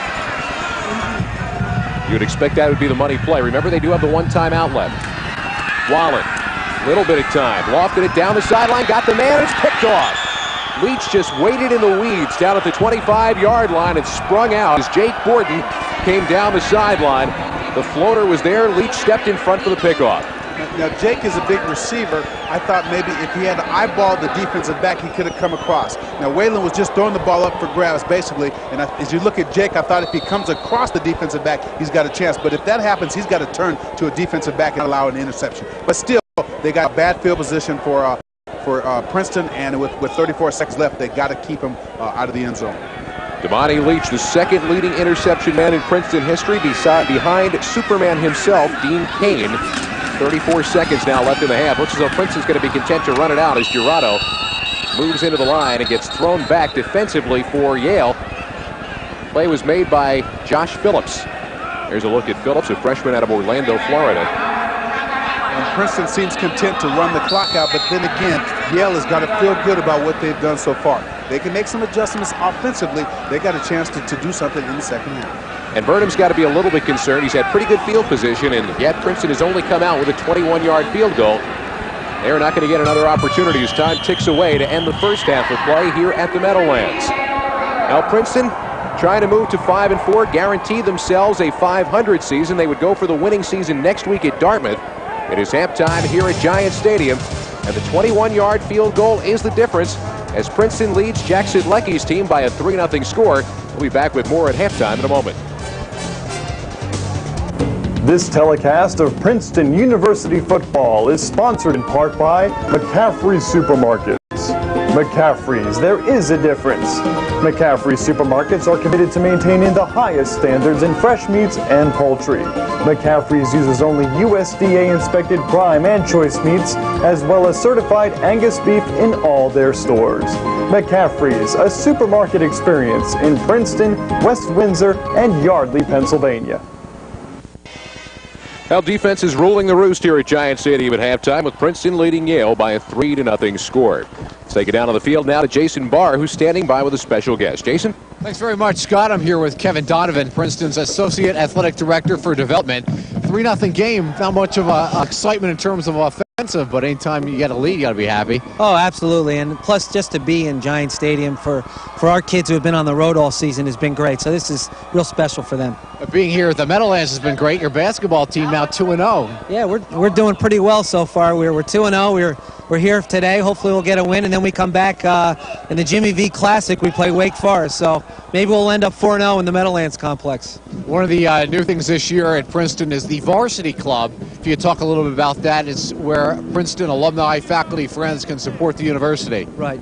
Yes, the varsity club is a new program, and we've opened it up to all letter winners, parents, even our senior athletes have free membership in the club. But it's a way to celebrate all 38 varsity teams that we have at Princeton, which is the second most in the country. And we really want to be able to honor those student athletes through this club. And we have coaches' luncheons, priority seating, a lot of different benefits. And it's really been successful. We have almost 400 members in just a 3-week period. All right, the band playing here at Princeton. I'm Jason Barr with Kevin Donovan.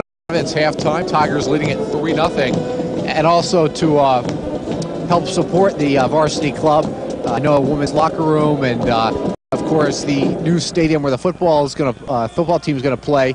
And to help fund that, you're selling some memorabilia, custom design from the old Palmer Stadium. We're going to take a look right now at one of the things you can buy. If you could tell us about that.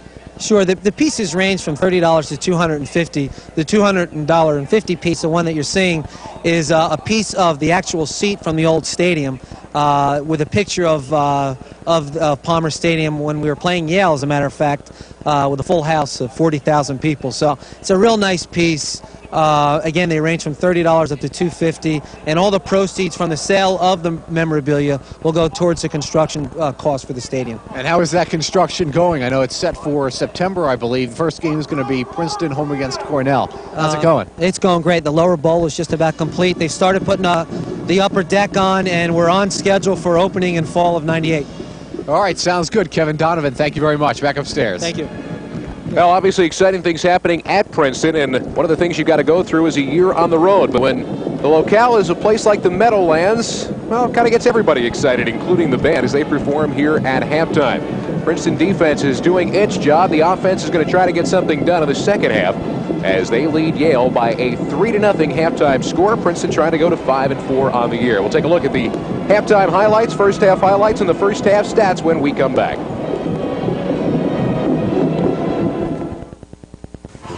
The best cable channels can only be found in RCN's Family Value Package.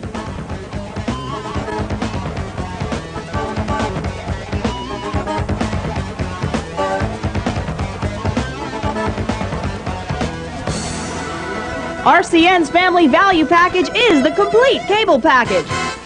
Call 1-800-321-0544.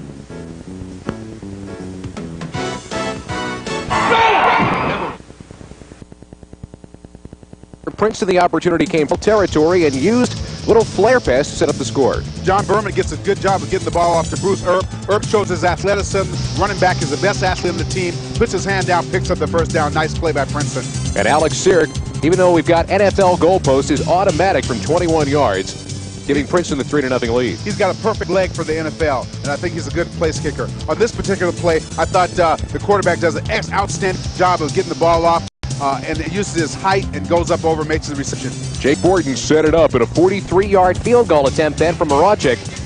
Hooks a little bit wide to the left, and that's really the difference of the game so far. One good field goal, one missed field goal as the windy conditions continue here at Giant Stadium, and we get ready for the second half of play. But as it stands right now, Yale trailing it by a 3-0 score, and they would love to be able to get some offensive production. That's Damani Leach was back deep to take the kick along with Grant. And there is Joe Wallen, the quarterback, warming up for when his turn comes after Yale's defense goes out on the field to begin the second half. And Scott, we got to make note of the adjustments that both teams try to make. Neither one has been able to mount any kind of offensive threat. I think right now Princeton, really, they did a good job throwing the ball, but they couldn't run the ball. So they got to establish the line of scrimmage. If they can do that, they can get play action going.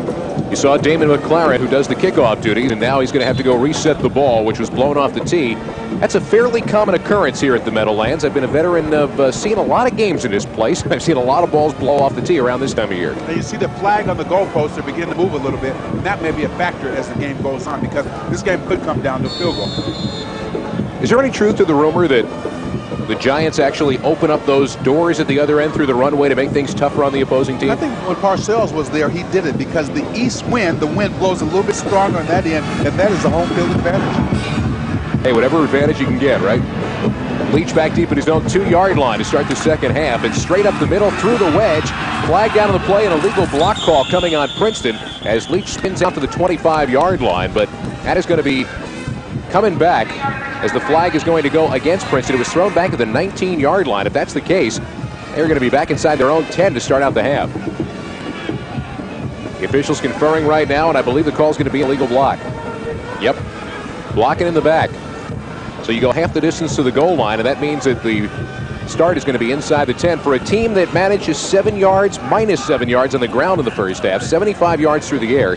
Both teams with 75 yards passing. You said keep an eye on time of possession. Princeton had a 5-minute advantage. And you think they'd have a bigger lead than this. Now the Yale defense comes on the field. They well rested. Princeton is backed up deep. This can set the tone of the game. Well, this is kind of how the game changed last week. Tosh is on the other end of it at Franklin Field. Coach said Lecky's team looking for a defensive stop now as Princeton starts at 1st and 10 at their own 9. They're going out of the gun, but it's going to be a hand to Girado. He found some room, lots of room through the middle. First down yardage. Ben Blake dragged him down from behind at the 25-yard line. And a big play for Princeton to get out of an early hole here on the first play of the second half. Excellent call, because what they were doing is line up in a passing situation, throws a quick draw. He hits the hole running hard, ducks and picks up positive yardage. That's the way to come out of the game. That could set the tone to set up the pass.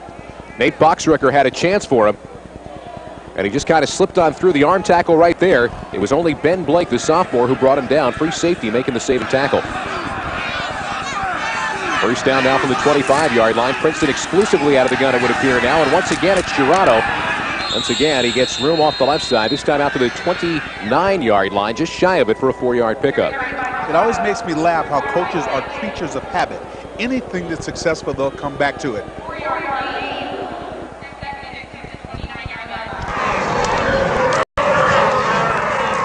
Oh, my goodness. Yep. That hurt. A little bit of a hit. I felt it up here, Scott. Ben Blake, the sophomore, dishing out a little bit of punishment. He's normally a finesse player, got the best vertical jump on this team at 33 inches. On second down, little play action for Burnham. Right side all the way, and the completion of Knoll for the first down.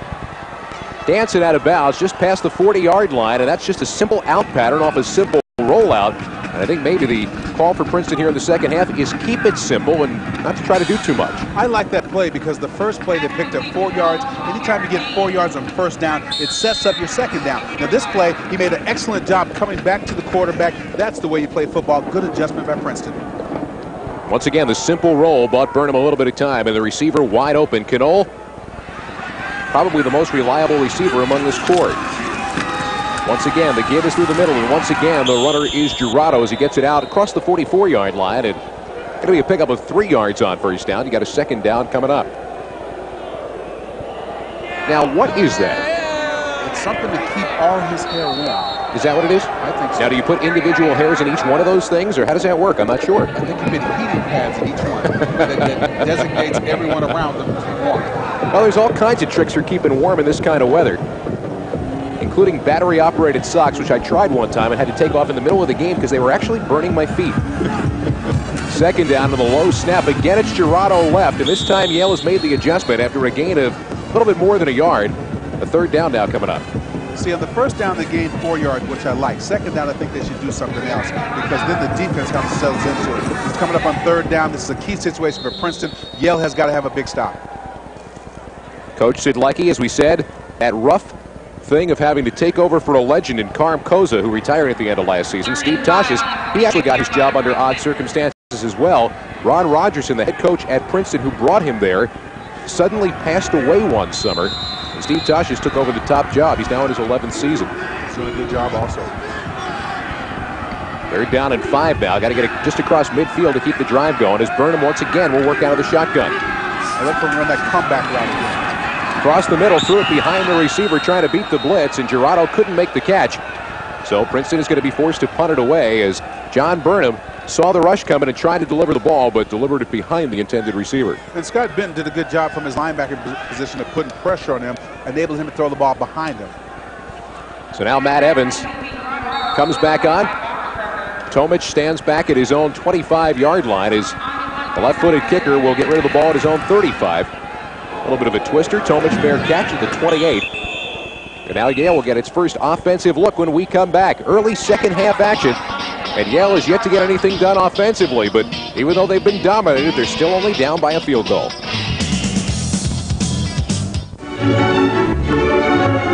Statistics show that 40% of all kids who smoke marijuana live in the city. Guess where the other 60% live? Now there you got fans of all ages, I guess you could say, out to watch today's game, which is certainly a defensive struggle. On first down from the 28-yard line, Todd Scott straight up the gut to the 35. It's going to be a pickup of nearly 7 yards in the first carry of the second half for Todd Scott. And I think by them rolling out at the end of the half, it may make Princeton think that they're going to do that in the second half, so they try to get back to the middle, make Princeton bring it down a little bit, and then try to get back outside. The Bulldogs have used a lot of running backs. 4 different quarterbacks. Wallet has started 4 of the last 5. 3 of their top 4 rushers were lost to injuries. And Scott, who was a running back in 1995, jumps back over from the defensive side, back to the offensive side. He's going to get the carry again, but try to cut back. Ran into Griff King and company. Off on that defensive right side for Princeton. No gain on the play. And the Yale defensive unit, which came up with a stop its last time out, readies itself again as the offensive unit looks at third down. When you come out of the I formation, you're looking to run off the guards. Griff did an excellent job of stuffing guard Griff King and not allowing him to get positive yards. It's a big, big play for Yale. If they can pick up a 3rd and 3, this can get their offense moving. You saw Wallen looking on the right wrist. That's where all the plays are written on that wristband. It's all the way up his elbow. It's all the ink running all the way up his elbow. Third down now. A little bit of a rollout again. Trying to stay away from King. Wallen's throw is incomplete. He got it over the linebacker, but through the hands of Todd Scott. And it was a tough catch to try to make, a tough position to put your receiver in on the sideline. Absolutely. As you look at the rollout, he has the option to run or pass. He didn't have room to run because the linebacker was there. There was no room to pass. He tried to use touch. They're punting again. So once again, Mike Maracek kicking it away to Ludwig. Ludwig had one very big return in the early moments of the game on the first punt. Princeton fumbled inside the 10-yard line of Yale. Now he's backed up to his own 19-yard line. Ludwig straight through the middle. Here's a big hole. Flag down on the play. Ludwig on the run, spinning away. One block to go. Back to the middle of the field.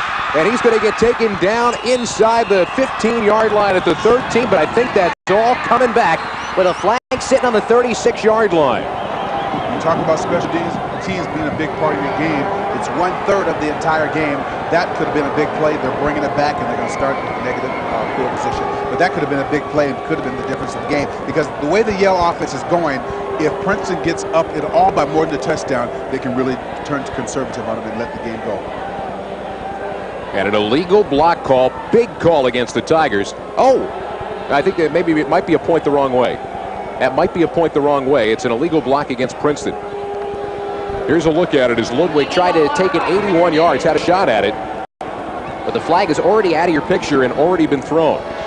That's got to be so fun for the returner to come in untouched like that. That's a rarity. Well, he went straight through the middle of the field. It's a rarity unless you're playing the Philadelphia Eagles. Happens a lot to them. That's exactly right. That was 73 yards he went on Monday night. There it is. In the left-hand side of your screen, you just saw it. The illegal block in the back. It was almost inconsequential, but enough to get it called. And here's a look at Maracek just trying to get something done, trying to stay with it and keep the play in front of him. But see, he did a good job of holding him up until his other tacklers were able to come in. Nice job by the punter, because most punters don't have a clue about tackling. Being inside the Yale 15-yard line, Princeton is now back inside their own 15-yard line. Tough turn of events for Steve Tashes, as Jackie Burnham leads his team out 1st and 10 from their own 13. What a turning play. Absolutely. At I formation is Clifford and Grant behind Burnham now on 1st down. And they slide once again into the offset I. Little play action. Burnham rolling. Quick throw to the tight end, Glotzback.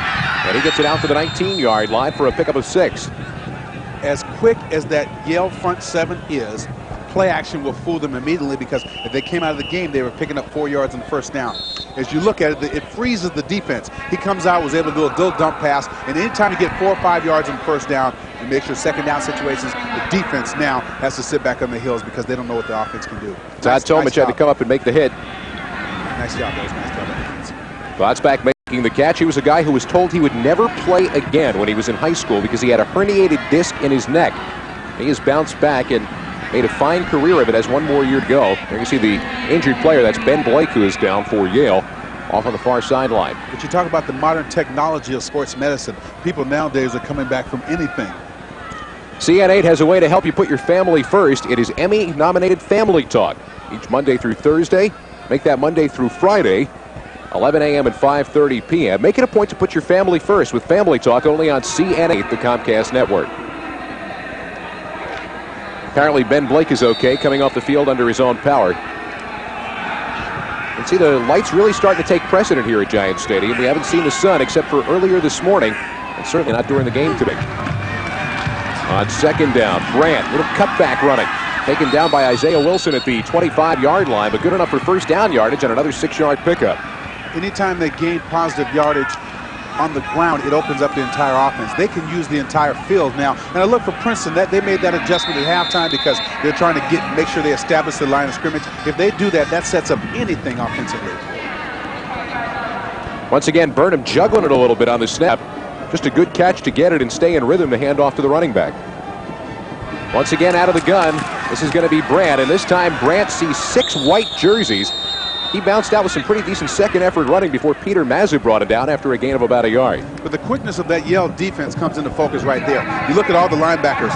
They pursue the ball well. I like this guy, Scott Benton. Look at him. He finds the ball, goes and attacks the ball player, and let the defense come in and do that, what they call game tackling. That's what defense is all about. There you take a look at Scott Benton. I like him. Basically a special teamer last year. As a junior now has stepped in. They only run 2 linebackers. He can cover a lot of ground. On 2nd down, Burnham again with the hand. Brandt little cut back again. Flag down on the play. A holding call coming against Princeton as that yardage got out to the 28-yard line for a 2-yard pickup, but it's going to be a hold. You know, we had the Tigers for -7 yards rushing in the first half. That was a surprise because I thought they had handled them pretty well. And you see now why, because that Yale defensive line, that front seven is so quick that they don't allow many cutbacks, or if the running back does not get a clear shot, it's hard for him to break tackles and gain extra yardage. So the call goes against the Tigers. Steve Tosches watches his team again. We're repeating second down. They were backed up. If you look at Coach Shidlecki on the side, they were backed up by the illegal block and a punt return that would have gotten them down to Yale's 13 and started this drive on their own 13-yard line, and now a holding call puts them back to their own 15. I hate holding calls.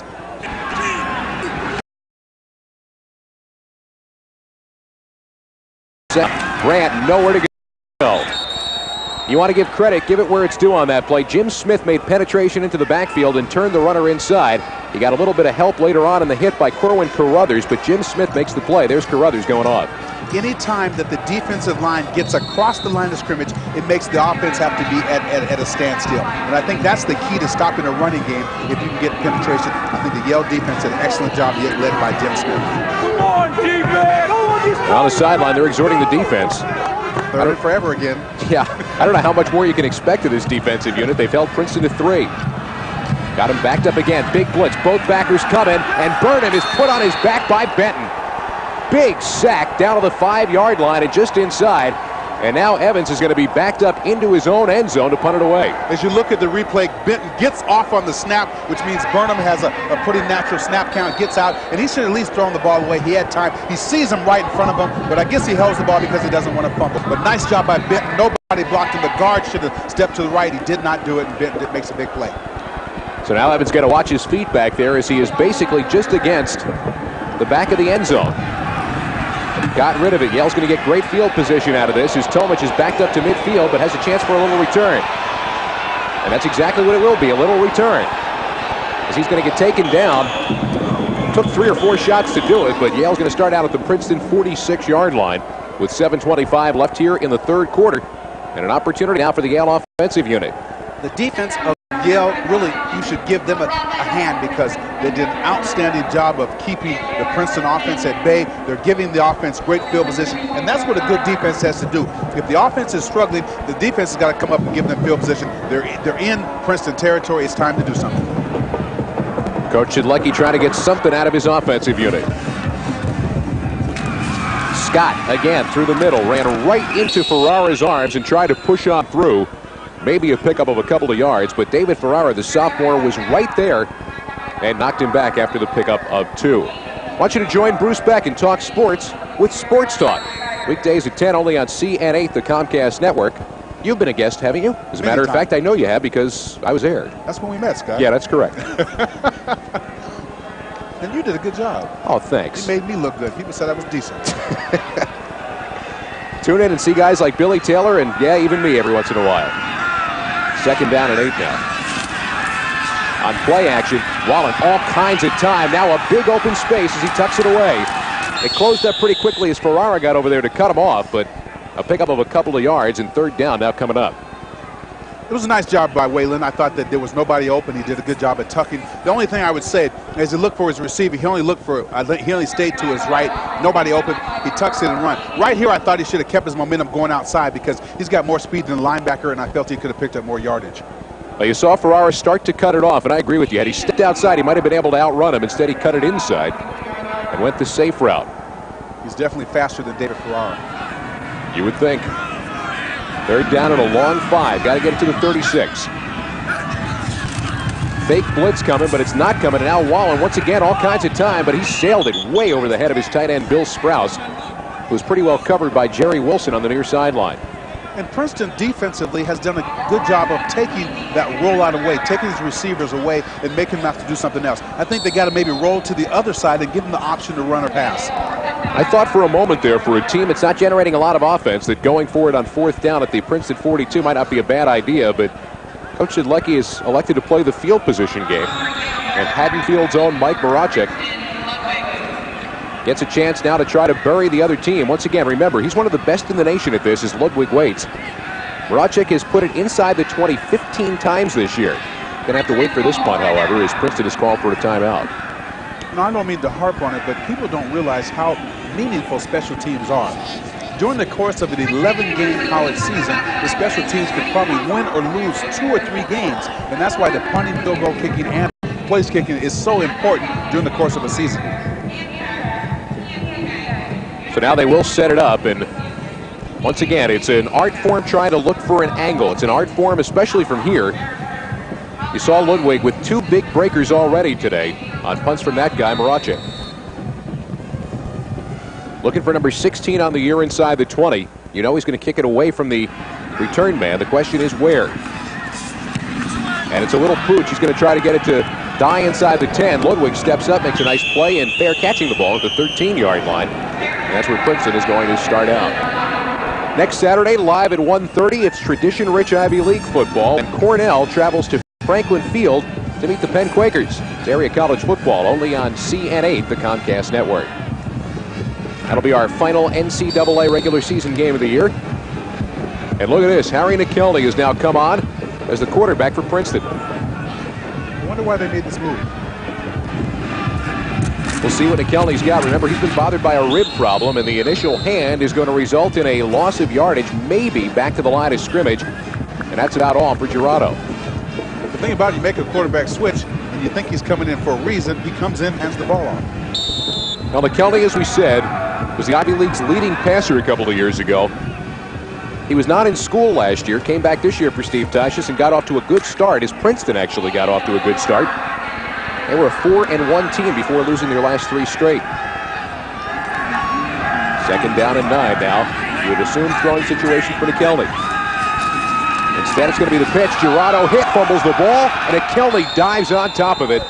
Back at the 6-yard line. An alert play by McKelney averting potential disaster there for Princeton. As a matter of fact, when he first fumbled the ball, I thought it was disaster. If you look at, kind of fumbles the snap.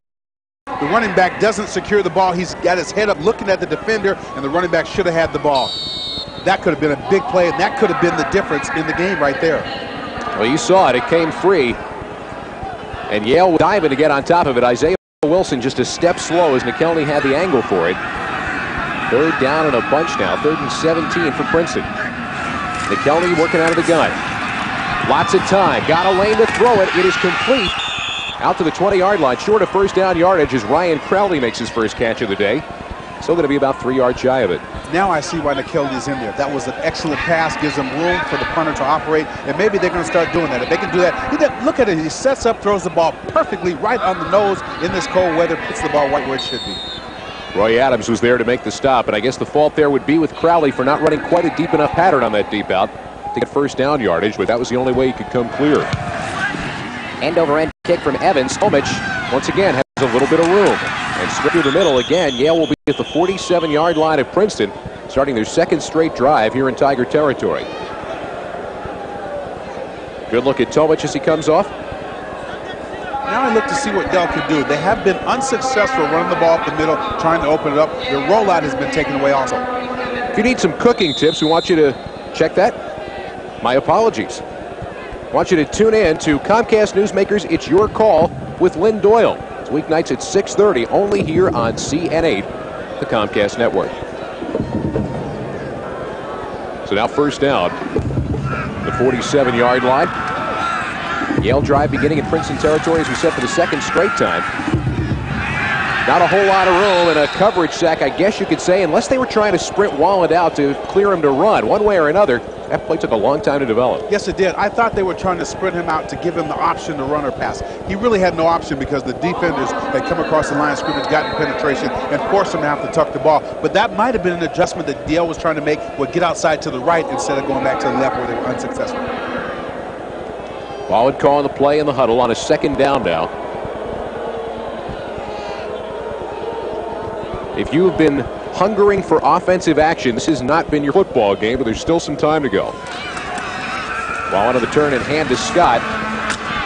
Good cutback as he got it down, back down to the original line of scrimmage. 3rd down and long coming up as we take you down to the field to check in once again with Jason Bard. All right, thanks very much, Scott. Just want to tell you about that Princeton quarterback change. Harry McKelney is coming off a sprained rib. He didn't practice all week, but he threw this morning, and apparently he felt okay. It's a coach's decision that he comes in right now and replaces Jackie Burnham. Back upstairs. Al McKelney is going to be the guy that Princeton's going to try to ride a little bit now. Remember, as I told you, he had a good start to the season. Interception and touchdown ratio was not great, but he did move the team. Third down situation now for Yale. Third down and long. Blitz is coming. Wallen stepping up. He's got some room if he can get away, but Griff King made sure he couldn't after a gain of maybe a yard down to the 46. That Princeton defense must be reading his rollout. Whether he goes right or left, they got too much penetration on the defense. The offensive line is not getting the job done. When I talked to the Yale coaches before the game, he said his problem lies with the offensive line. He had no time to set up, no time to look for a receiver. Good job by the Princeton defense. Griff King so quick at stepping up and making sure that there was no way the quarterback was getting away. Now Marachek's in trouble. Tried to kick it, and he did get it away. Partially blocked, I think. And look at this, he's still going to get it inside the 20. Heck, he's going to get it inside the 10, and it's rolling inside the 5. All the way down inside the 3-yard line to the 2. Well, he paid a heavy price, a stiff price, and he's a little bit shaken up. But he's going to take that, baby, because it put Princeton back down to their own 2-yard line. It's a weird game. Yes, it is, and I think he was very lucky because he just mishandled the ball, a lack of concentration. I don't know how he got the ball off. He got it off somehow, did an outstanding job. The defender had his head down. If he had his eyes up, he would have been able to block the punt. Watch him. He had his head down. If he had been able to block he had his head up, he would have been able to block the punt. But I guess sometimes you got to be lucky in this game. Well, he got very lucky there with the bounce, and then as it rolled, it just continued to move. After the initial hit just inside the 20-yard line, that ball rolled nearly 18 yards down to the 2. So on first down, there is your pitch. And McLaughlin checking back into the game. He saw some action in the first half, gets it out across the 5. Scott, this is when the defense of the Yale Bulldogs can win the game on. They got them basically inside the 10. If they can create a turnover or not allow them any further yardage, they can turn the ball over in good field position for the offense, and possibly they can win this game. They still got a good chance. Even though the Yale offense has not got inside the red zone today, they still have a chance. Marachek making sure everything works properly. The Ivy League Rookie of the Week, who just got barreled into on that punt attempt. Second down situation now for Princeton with a $1:24 left in the third. And once again, it is McLaughlin breaking a couple of tackles and diving straight on out to the 8-yard line. Still going to need about 4 for the first down, as we'll have third down coming up for the Tigers. And a lot of third downs here today, really, for both teams. Yes, it has been. But I think the defenses of both teams have played outstanding. The offenses have not been able to do things. And I think sometimes when it's cold weather like this, the offense is at the disadvantage because they're more finesseful than the defense is. Following the block is he had the pulling guard Abdullah trying to show him the way. Third down situation now as McKelney brings his team up. You think either run or possibly short pass? I think he's got to run because he's too far down there if something happens. And he is going to run. McLaughlin's not going to get the first down. Got an initial hit at the line of scrimmage, never got a head of steam going, and once again, Princeton is going to have to punt from their own end zone. When you think about who's had good fortune all day, it's basically been Princeton. Nothing good has happened for Yale offensively. It's about time for them to create something on the special teams, whether it's a punt return or a blocked punt. As you look at Governor Pataki again, he's a fan. He's a big fan. He's out there in the cold. I like the hat. I do too. Yeah, he's styling with the hat. He never wore that hat on Letterman, did he? No, he didn't. Twisting kick, and it's going to take a hit and a good roll for Princeton as it buys him a little bit of room. But how about 3 straight Yale drives that are now going to start in Princeton territory? This one, however, is going to have to start as the first play of the fourth quarter, because that was the final play of the third. 3 down and 1 to go, and the only thing we have seen so far on the scoring side is a 21-yard field goal from Alex Sirk. We told you special teams would play a part. So far it has. Princeton goes to the fourth with a 3-0 lead.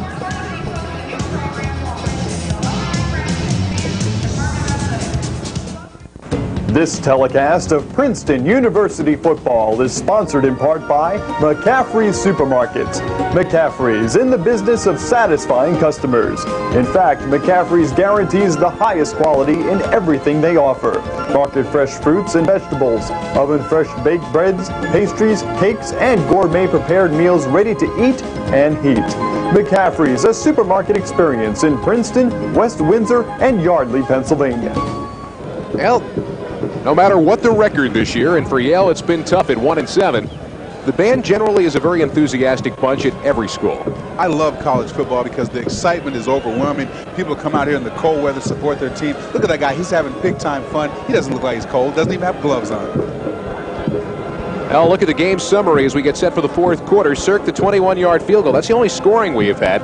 Yale had an opportunity but missed from 43 yards away.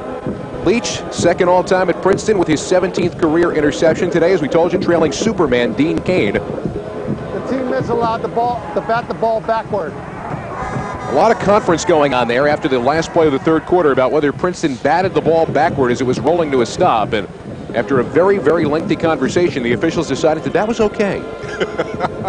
That's never a problem because it just when the special teams are out there performing, sometimes you have to bat the ball backwards. It would be better to do that than to go forward, I think. Now, very, very careful about the interpretation of the rules, but nonetheless, as we said, Yale has had some opportunities here in the second half.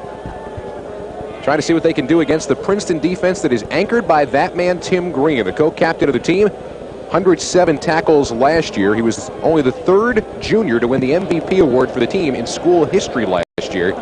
This is his final, I guess you could say, home game. You put that in quotation marks, but final home game for Princeton, giving them a lot of thrills. And this guy is tough. He is a very good player. He and Stanton are my two favorite players today. I'll tell you about Green, only 5'9", 210. He hits a lot bigger than that. Sam Mills. There you go. First down now from the 48-yard line as Yale goes for the third time in a row beginning in Princeton territory. A little bit of a rollout. Wallen has some time. There's the throw. Sailed it over the head of Jake Borden. That's a good way to get your receiver dismembered down the field. I call that a hospital ball. Yep. It's when the ball, you know, we talked about that before in your show. When the ball goes toward the defender and the defender has a bead on the receiver, it's called a hospital ball. Because there's a bed at a local hospital waiting for the receiver who decides to stretch out to try to catch that. But Whalen gets a chance to set his feet, so that's why I'm surprised at that. But maybe the wind is a little bit higher. Yeah, he did kind of float that one, and it didn't look like he had a lot of control over it. Second down now from the 48-yard line. And the give straight through the middle. Down near the 46 line, maybe a pickup of a couple. Setting up a second down and 8. Make that a third down and 8. The Yale offense that time, the play before, they tried to roll him to his right. That was different because they've been rolling to his left. Sometimes when a left-handed quarterback goes right, he feels awkward, and that's maybe why the pass was overthrown. This is a key situation for him. The defense has been on the field, third and long. They've got to figure out some way to do something new. As the coach is shaking his head, probably can't figure out anything himself. Yeah, that is a picture of a team at 1-7 and struggling offensively. Wallen rolling to his good hand this time, rolling left. And incomplete. Marchner would have had to have made a circus catch on the sideline as that one sailed a little bit again. He was worried about keeping his feet down, but once he got to the ball, it was too late. But you can see the difference in Whalen when he rolls to his right and his left. He looked a lot more comfortable on that one. But then again, I think Princeton is getting aware of him going to his left side. So now Maracek again is going to come on to punt as Wallen gets some instruction when he comes off the field. A few moments ago, Maracek almost had one blocked. Another end-over-end kick, and Ludwig can field this one, and he will. From the 13-yard line, a little bit of a stumble, and a dive ahead out to the 19-yard line. That's where Princeton's going to start it out offensively. 1st and 10. We've got just under 14 minutes to go, and it's a battle of the punters, a battle of field position, and a battle of special teams. A 3-0 lead for the Princeton Tigers. We'll be right back.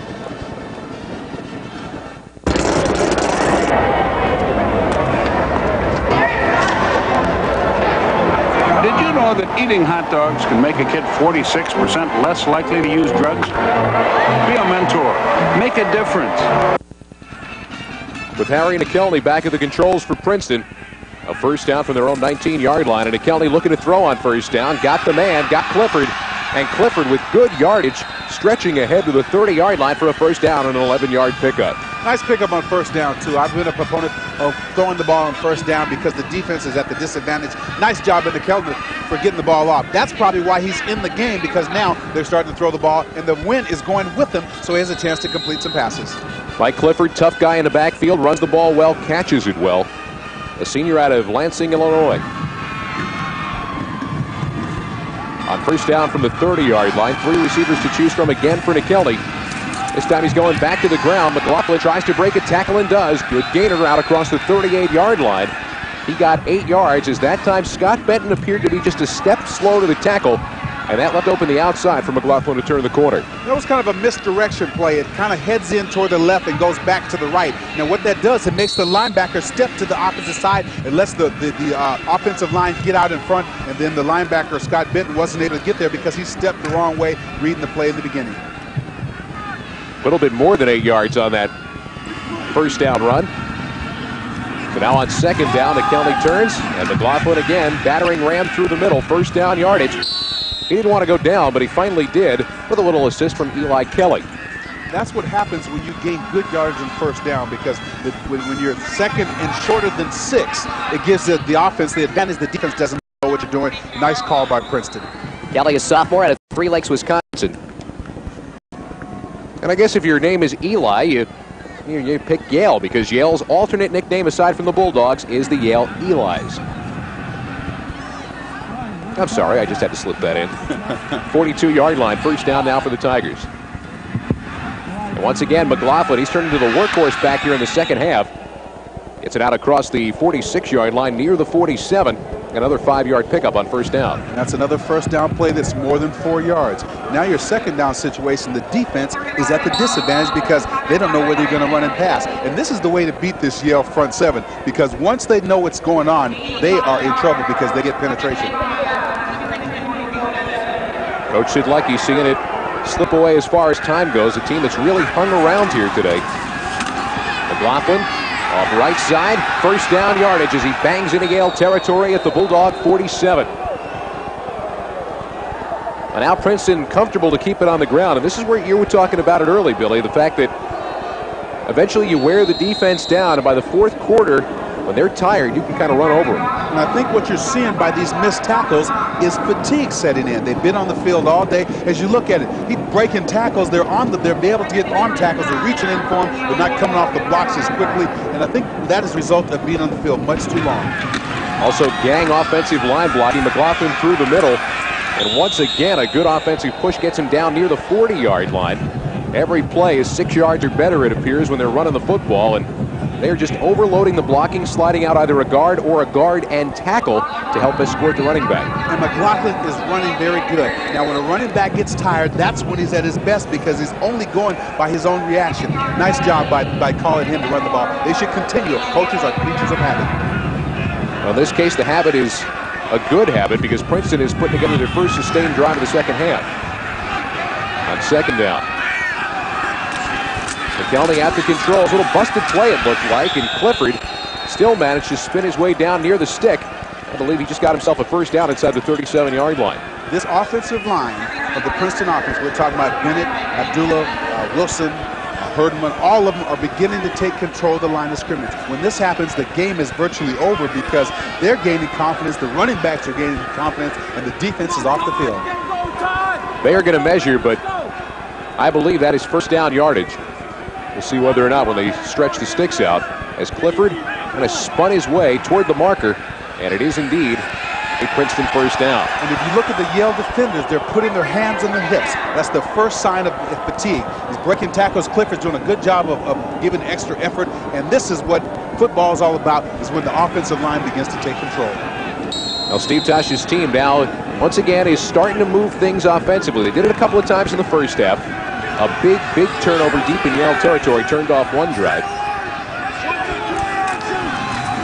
And now McLaughlin, again, now with his 9th carry in the last 10 plays, gets it down to the 32. And that's when a running back is at its best. When he starts to get into his groove, feeling the kind of like that he's in that zone. He sees big holes, he's able to run through. And the big as McLaughlin is, all he has to do is lean forward and he gets positive yardage. Excellent. Look at this offensive line begin to take control. He's coming through holes that maybe I could make him come back on, Scott.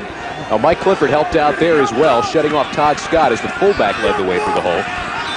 Another one of those 5-yard pickups on first down. Second down now to Kelly, has barely had to put it up, and it's just McLaughlin left, McLaughlin right. He gets this one down after a pickup of about 2 yards to the 30-yard line, and a rarity for Princeton on this drive. They're going to look at third down. And the thing about this drive, though, you may talk about McLaughlin's gotten the ball 9 out of 10 times or whatever, and you might think he's wearing them out, but that is not true. In the weather like this, he's not getting tired because he's not sweating very much, and he's probably getting stronger as he goes along. I see the offensive line taking charge. They are beginning to gain some confidence, and that, look at this drive. This had the ball at least 4 or 5 minutes already. I believe it has been about 4.5 minutes right now. Here on third down, play action. And Kelly's got it set up over the top for Wendler. End zone touchdown. You run it, and you set up play action. Wendler came free at the goal line. His first touchdown catch of the year, and Princeton is now up 9-0. Outstanding job by the entire offense. They had been controlling the line of scrimmage. The linebackers were creeping up for Yale, the Yale Bulldogs. Finally got down third and short. They have a play action pass to the running back, fake it to McLaughlin, and let Whalen get away from the defender. Had time to even make a 360 and catch the ball. Nice call by Princeton Bulldogs. And that was really one receiver. There was only one receiver down the field for the Tigers on that play. It was Wendler. It was all or nothing for Harry Nickelny going up on the top. Excuse me, the Princeton Tigers. I called them the Bulldogs. Sirk now on to attempt the extra point. He's been perfect in this capacity this year. He hasn't missed much of anything. Bad snap and all, and that one he missed. No sooner did I say it than it happened. That was not Sirk's fault, but it was a tough snap and a little bit of a juggle made by the holder. And so now the score remains at 9-0 instead of 10-0. But one way or another, it's still now a 2-score game. Yale's got to score twice. One of them have to be a touchdown in order to come back into this one. I think that drive virtually makes it impossible for Yale to come back because they wore the defense out. They took in the length of the field. Now Yale has to score 2 times, which they haven't done all game. So that was a great drive by Nickelny. As you look at the replay, watch the fake to the running back. Seals everybody inside. He's able to let Wellner get one-on-one with the defensive back. He's able to make a U-turn, make a 360, catch the ball, and touchdown. Look at how everybody sucks up on the Yale defense. That's exactly what play action passing is all about, and is able to let the receiver get back behind the defensive back, touchdown. Great drive by the Princeton Bulldogs. Their best drive all day. You said Wendler had time to even do a 360 in the end zone to come back to the ball, and he had a good couple of steps on Todd Tomich, and no help at all back there behind him. Wendler caps off an 81-yard drive, 10 plays, and one that took more than 4 minutes off the clock. So it leaves Yale with just 9:07 to work with.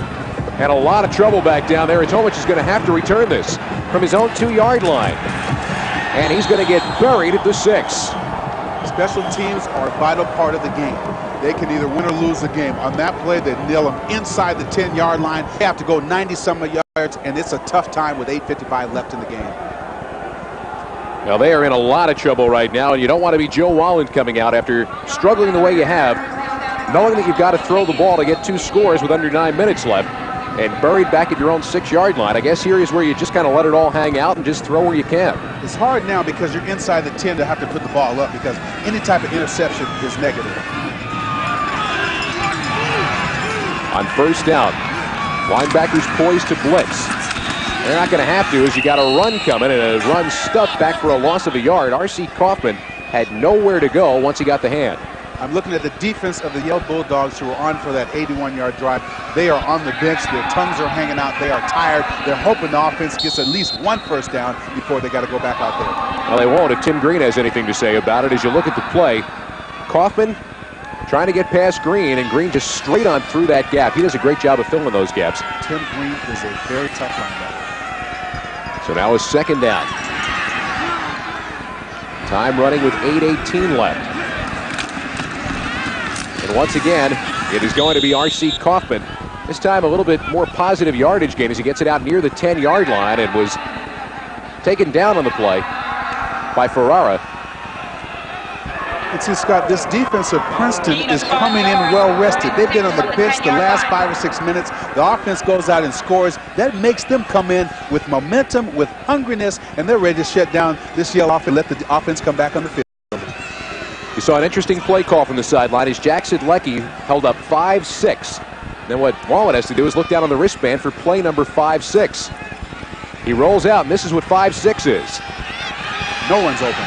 And he's got to throw it away. Everybody crowded over to that side of the field, and as you talked about it, Princeton anticipating that. That's exactly right.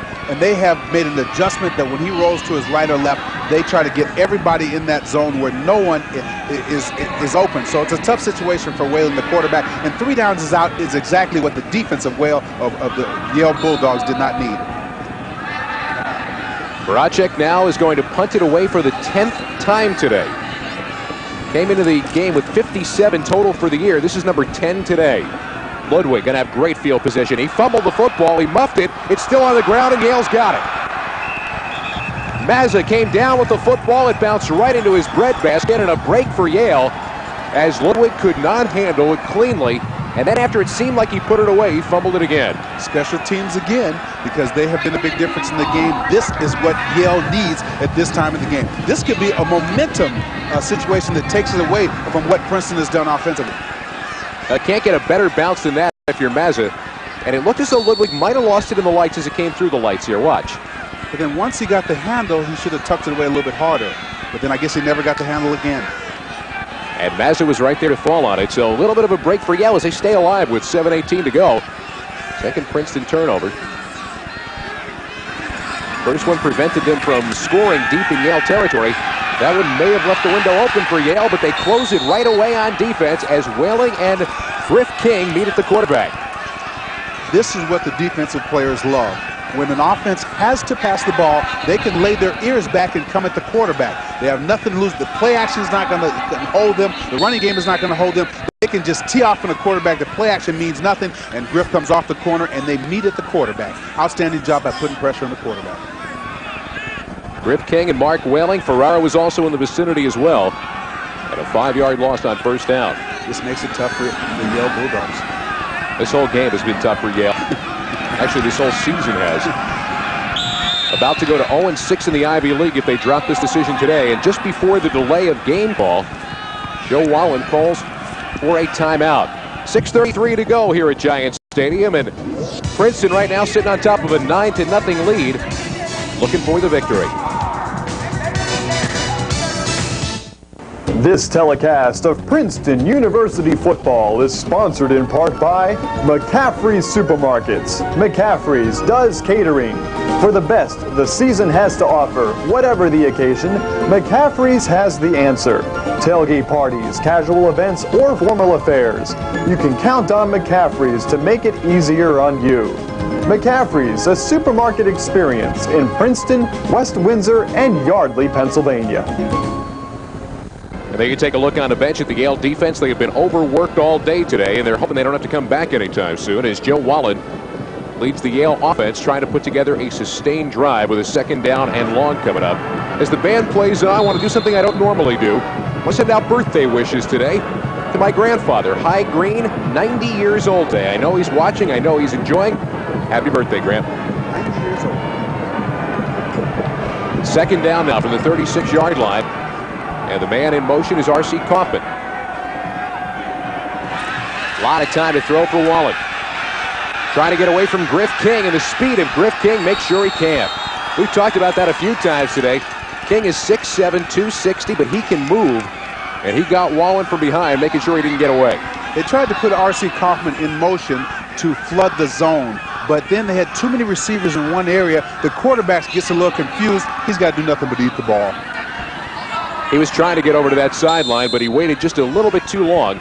And the tallest player ever to suit up for Steve Tosches at 6'7", comes up with another big hit. You know, you put another 20 or 30 pounds on Griff King, he's pro material. Tell you what, his senior season, he has been a stellar part of a really strong Princeton defensive front four. It's coming from the corner on 3rd down, and an incomplete pass. The receiver never had a prayer. They were trying to get it to Sapilnikov, but he was knocked down at the line of scrimmage, and with the blitz coming from that corner, the ball falls incomplete. And David Ferrara, number 95, was able to come from the backside, and Whalen, Joe Wallen, excuse me, he felt the pressure from the backside, which is a knack for a quarterback. He wasn't able to set and throw. Well, showcase day for Mike Voracek out of Haddonfield. Probably has family watching on Garden State Cable. His leg may be tired. I'll tell you what. Good kick directionally, got it away from Ludwig. And that hit like a sand wedge, went out at the 24-yard line. Tell you what, he's going to be sleeping on that bus back to New Haven. I have never seen a punter. I think Dave Jennings, my first or second with the Giants, he probably punted about 15 times in one game. Oh, yeah, I remember that. Remember those days? Yeah, I remember those days. I wasn't going to bring them up, but I do remember those days. I think he led the NFL in punting that year. Giant fans always kept saying that Dave Jennings was their biggest weapon. Once again, let's take a look. You put in a big, long day. You get a good kickoff. Little satisfaction. You see that ball's going to stop for you pretty nicely. Come on, let's get out of bounds. Let's go. As Clifford takes the hand, and Princeton's looking to kill clock now with 5:20 left to go. It's a matter of really Princeton running the ball out. Now, when the offensive line knows that they have the advantage over the defensive line, they just come right at them, and that's exactly what Princeton, the entire offensive line, is doing right now. We saw the Tigers earlier this year here on CN8 in their other, in quotes, home game at the College of New Jersey. They put up 9 points in that one as well and beat Fordham by a 9-7 score. Today, they've been pitching the shutout for Steve Tosches. And if they can run out the clock, they'll finish with a shutout. McLaughlin, who was the workhorse back on the big drive, at 7 carries for 36 yards. He gets it out to the 29-yard line. And what the Yale Bulldogs have to do defensively, they got to look for a turnover. When they're making tackles, the second guy in has got to try to go for the ball because they need to create something. But then when they do create it, the offense is not doing anything with it. So maybe they need someone to pick up a fumble and run it back. This Princeton team has not thrown a shutout all year. They have been shut out, however. So is Yale, as you can imagine, with the offensive problems they've had. They lost to UConn in their second game, 28-0. On third down to Kelly, a little bit of a roll. Linebacker blitz coming. The throw complete. Nice catch made by Crowley. He stays in bounds and slides underneath it at the 41-yard line. Big play catch from Ryan Crowley. I thought it was an excellent pass by Harry McKinley. He did a good job of rolling out, putting the ball in the money with pressure, and then Crowley comes in, gets it in, slides, makes the catch. First down, Princeton. Nice job by Princeton because everybody thought they were going to throw the ball, put the ball on the money. Nice job. I guess this guy's showing you why he came in the game. And since he came in the game, the offense has picked up. Much the same way last week at Penn when McKelney went out and Burnham came in, the offense turned around. You see that happen from time to time when the backup comes in. Everybody kind of takes notice and steps up their play a little bit. Pounding through the middle is McLaughlin again as he gets it out to the 44-yard line and a pickup of a couple of yards. Second down coming up with the clock running and 3:40 left. This is hard for Yale Bulldogs because they know what they have to do, but then the Princeton team is running the ball. The linebackers for Yale is creeping up even further, and so even if Brooklyn or Clifford get beyond the line of scrimmage, the linebackers are too close up in there. If this was if there was more time than this, they'd be able to throw the ball and get something behind the linebackers, but there's no need right now. Yale digging in. They haven't played with a whole lot of quick today, and they did scramble to keep this one close. McKelney's hand to McLaughlin again, right side, out to the 48-yard line. Third down coming up. Yale's next game and their final game of the year is going to be at Yale Bowl next weekend in the one they call the game, the oldest rivalry, the game against Harvard. With our scores that we heard earlier today from Cambridge, as Harvard was just pounding Penn, that's likely to be a coronation ceremony for the Harvard Crimson next week as they go into Yale and try to walk away with the Ivy League title. But you know, if Yale goes up there and wins the game, that could make their season. Anytime, no matter what the season is, if you beat Harvard, it's kind of like the Army-Navy thing. Come out of the backfield if you do it? Yeah, okay. Just make sure you understand it, and then we'll get up on the ball. Coaching all the way to the end. And a timeout called for by Princeton with 2:29 left. You got to take your hat off to both defenses. They played very well. They played hard today. They played with aggressiveness. And really, it's a shame that Yale didn't mount any type of offensive threat to help their own defense out. McKelney was hurt and was not the starter today with the rib injury. However, 4 for 4 since coming on, 67 yards, including a 30-yard touchdown pass to Phil Wendler that more or less put Princeton up over the top and put this game out of reach. And you can almost bet that McKelney will be the starter next week because of this performance here in the second half. Next week for Princeton is a game at Dartmouth. They're going to break their 3-game losing streak today. It's been a streaky season. Tigers won their first, lost their first game at Cornell. Then 4 wins in a row, followed by 3 losses leading up to today. If you need some cooking tips, let the chef Paul Dillon show you the way on Let's Cook. Weekdays at 10:30 and again at 5, only here on CN8, the Comcast network. So now a third down, and this will determine really whether Yale's going to get the ball back with any time left on the clock to try anything. McLaughlin sweeping, and he's not going to get the first down. Good job once again by Scott Benton, who made penetration and made sure that there was nowhere for McLaughlin to go, as he came in down low and turned him inside. Again, my hat's off to the Yale Bulldogs, because they could have easily given up defensively because they had no help on offense. As you look at Scott Benton, he reads the play, gets in the hole quickly, squares it up, gets able to get the legs out from McLaughlin and prevents him from getting the first down.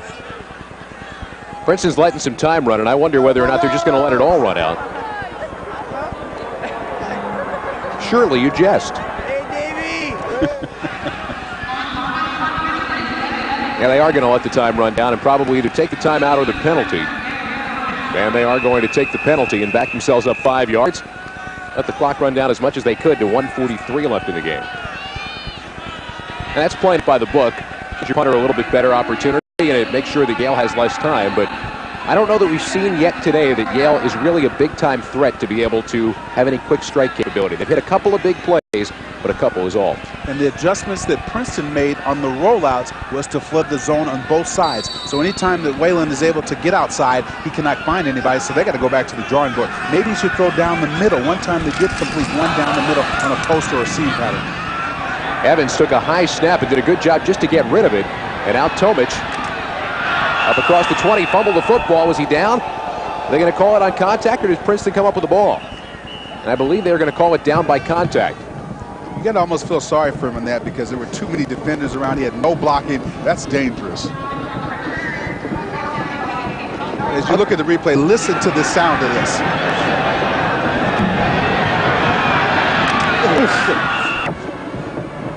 Wow. I felt that, Scott, again. Especially on a cold day. He may feel that until next week. Special teamers, my heart goes out to you. I hate special teams, but I know how valuable they are. First down for Yale now. Best scoring opportunity of the day came on a missed 43-yard field goal. There was actually a penalty on the play as well. And now that basically works as a lateral, not as a pass. One way or another, it's not going to work for anything, as it's going to get stopped back at the 18-yard line for a 3-yard loss. Nothing there for Yale as they tried to swing the pass out to Chris Torito. And the thing about Princeton's defense is they're coming in well rested. Now they're into the hurry-up offense for Yale. Now just a little bit more than a minute left to go. And Joe Wallen calling out the play at the line of scrimmage.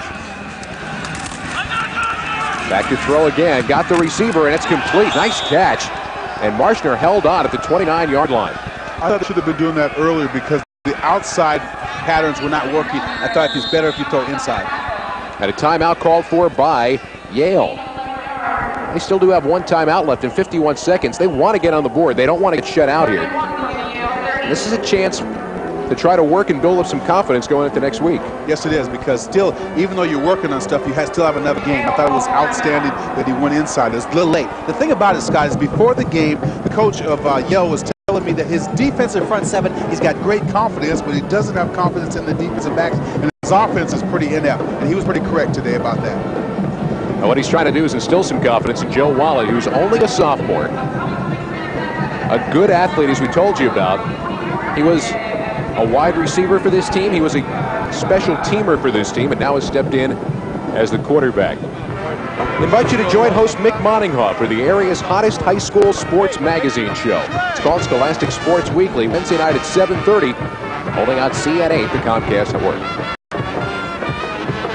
Now it's going to be a long road back, but also been told by some observers that Coach Sidlecki was not really left with a whole lot when Carm Koza left, and it's really a matter of building it back up again.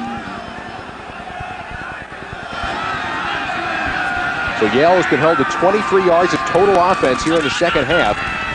Trying to take one more shot at it up top, and that ball is overthrown. Once again, the intended receiver on the play was Chris Torito. 46 seconds left. You got to take your hat off to Wallen, because he's stood in there tough in the pocket. He hasn't had many things to really do. His receivers haven't gotten open. He hasn't been able to read anything that's positive, and he's still playing hard. Fourth down, they've obviously got to go for it. Coach Tosches now guarantees himself at least a 500 season, and they go for the winning season next week up in Hanover, New Hampshire. One more try at it now, it would appear, for the Yale offense. We'll see with 46 seconds to go. as Wallen sets him up. Not an artistic game by any stretch of the imagination, but Princeton will take it. Wallen's throw complete, and the drive will continue as Marshner skips out of bounds at the 39-yard line. And Princeton is basically dropping everybody back and making Wallen try to throw underneath. And he's doing a good job of moving it, but what it's doing is just keeping the clock moving and really allowing them to run the game out. And once again, reading the play from the wristband. These are the times that you try to make a quarterback, you try to make a guy confident. So next week, next year, remember, he's just a sophomore. He gets another chance to do it again. Tough kid, too. And he's got to be taking hits like that. Tim Green and Jamie Toddings, the linebackers, both coming on a blitz, dropping back at the 36. And the last timeout called for by Yale, they really would like to get on the board. It's always something when the linebacker is able to time the snap at the line of scrimmage and get there just in time. Look at Tim Green as he comes just as the ball is snapped. The running back doesn't have time to set up and block him, and that's what you call a sack. I told you, Wallen is a tough guy. Yes, he is. And he can take these kind of hits and kind of bounce back from them. As a guy who's only 195 pounds, he bench presses 280 and can squat 355. So he's got a little bit of bulk, but got some leverage too. When you're 5'9" like Sam Mills, you are able to get under the defender, and that's the difference. I don't care how big you are. If the guy who's trying to make the tackle gets lower than you, he will have leverage. I don't care if the guy is 250 and you're 190, you can get under him. A little bit of juggling going on in that shot for the Princeton band. Known for their mirth. They've had fun, and they don't look cold at all. Some of their faces look a little red from the wind, but they look like they're having a good time. I'll tell you what, they would love to call this Meadowlands area home forever because they got themselves a football win, breaking the 3-game losing streak here today. And earlier this week, in 2 games played over across the street at the Continental Airlines Arena, in the Coaches vs. Cancer tournament, they beat Texas and North Carolina State to start their season out 2-0 in basketball. Wallen, who was 8 for 21 on the day. 32 seconds left. Toddings coming on the blitz. And it's going to lead to a sack. I'm not sure that Toddings is going to get any credit for forcing that sack, but it does lead to the sack as Toddings came on a big-time blitz from the outside. The thing about when you blitz like they're doing, the receivers are in man coverage, but he doesn't have time to get to him. Third down now. 9 seconds and counting left. This should be the last play of the game. Wallen with time. And the throw incomplete. And that will be the final play of the game. Well, the Princeton defense pitches its first shutout of the year. Lots of cause for celebration as the 3-game losing streak is over. And the Tigers guarantee themselves at least a .500 season with a chance for a winning season next week. 1 field goal, 1 touchdown was the only margin here as Princeton knocks off Yale today by a final score of 9-0. And the Yale Bulldogs fall to 1-8 overall. Steve Tosh's team now at 5-4. We'll be back with our post-game wrap-up as we take a look back at this Princeton victory in just a moment. Tigers win it by 9.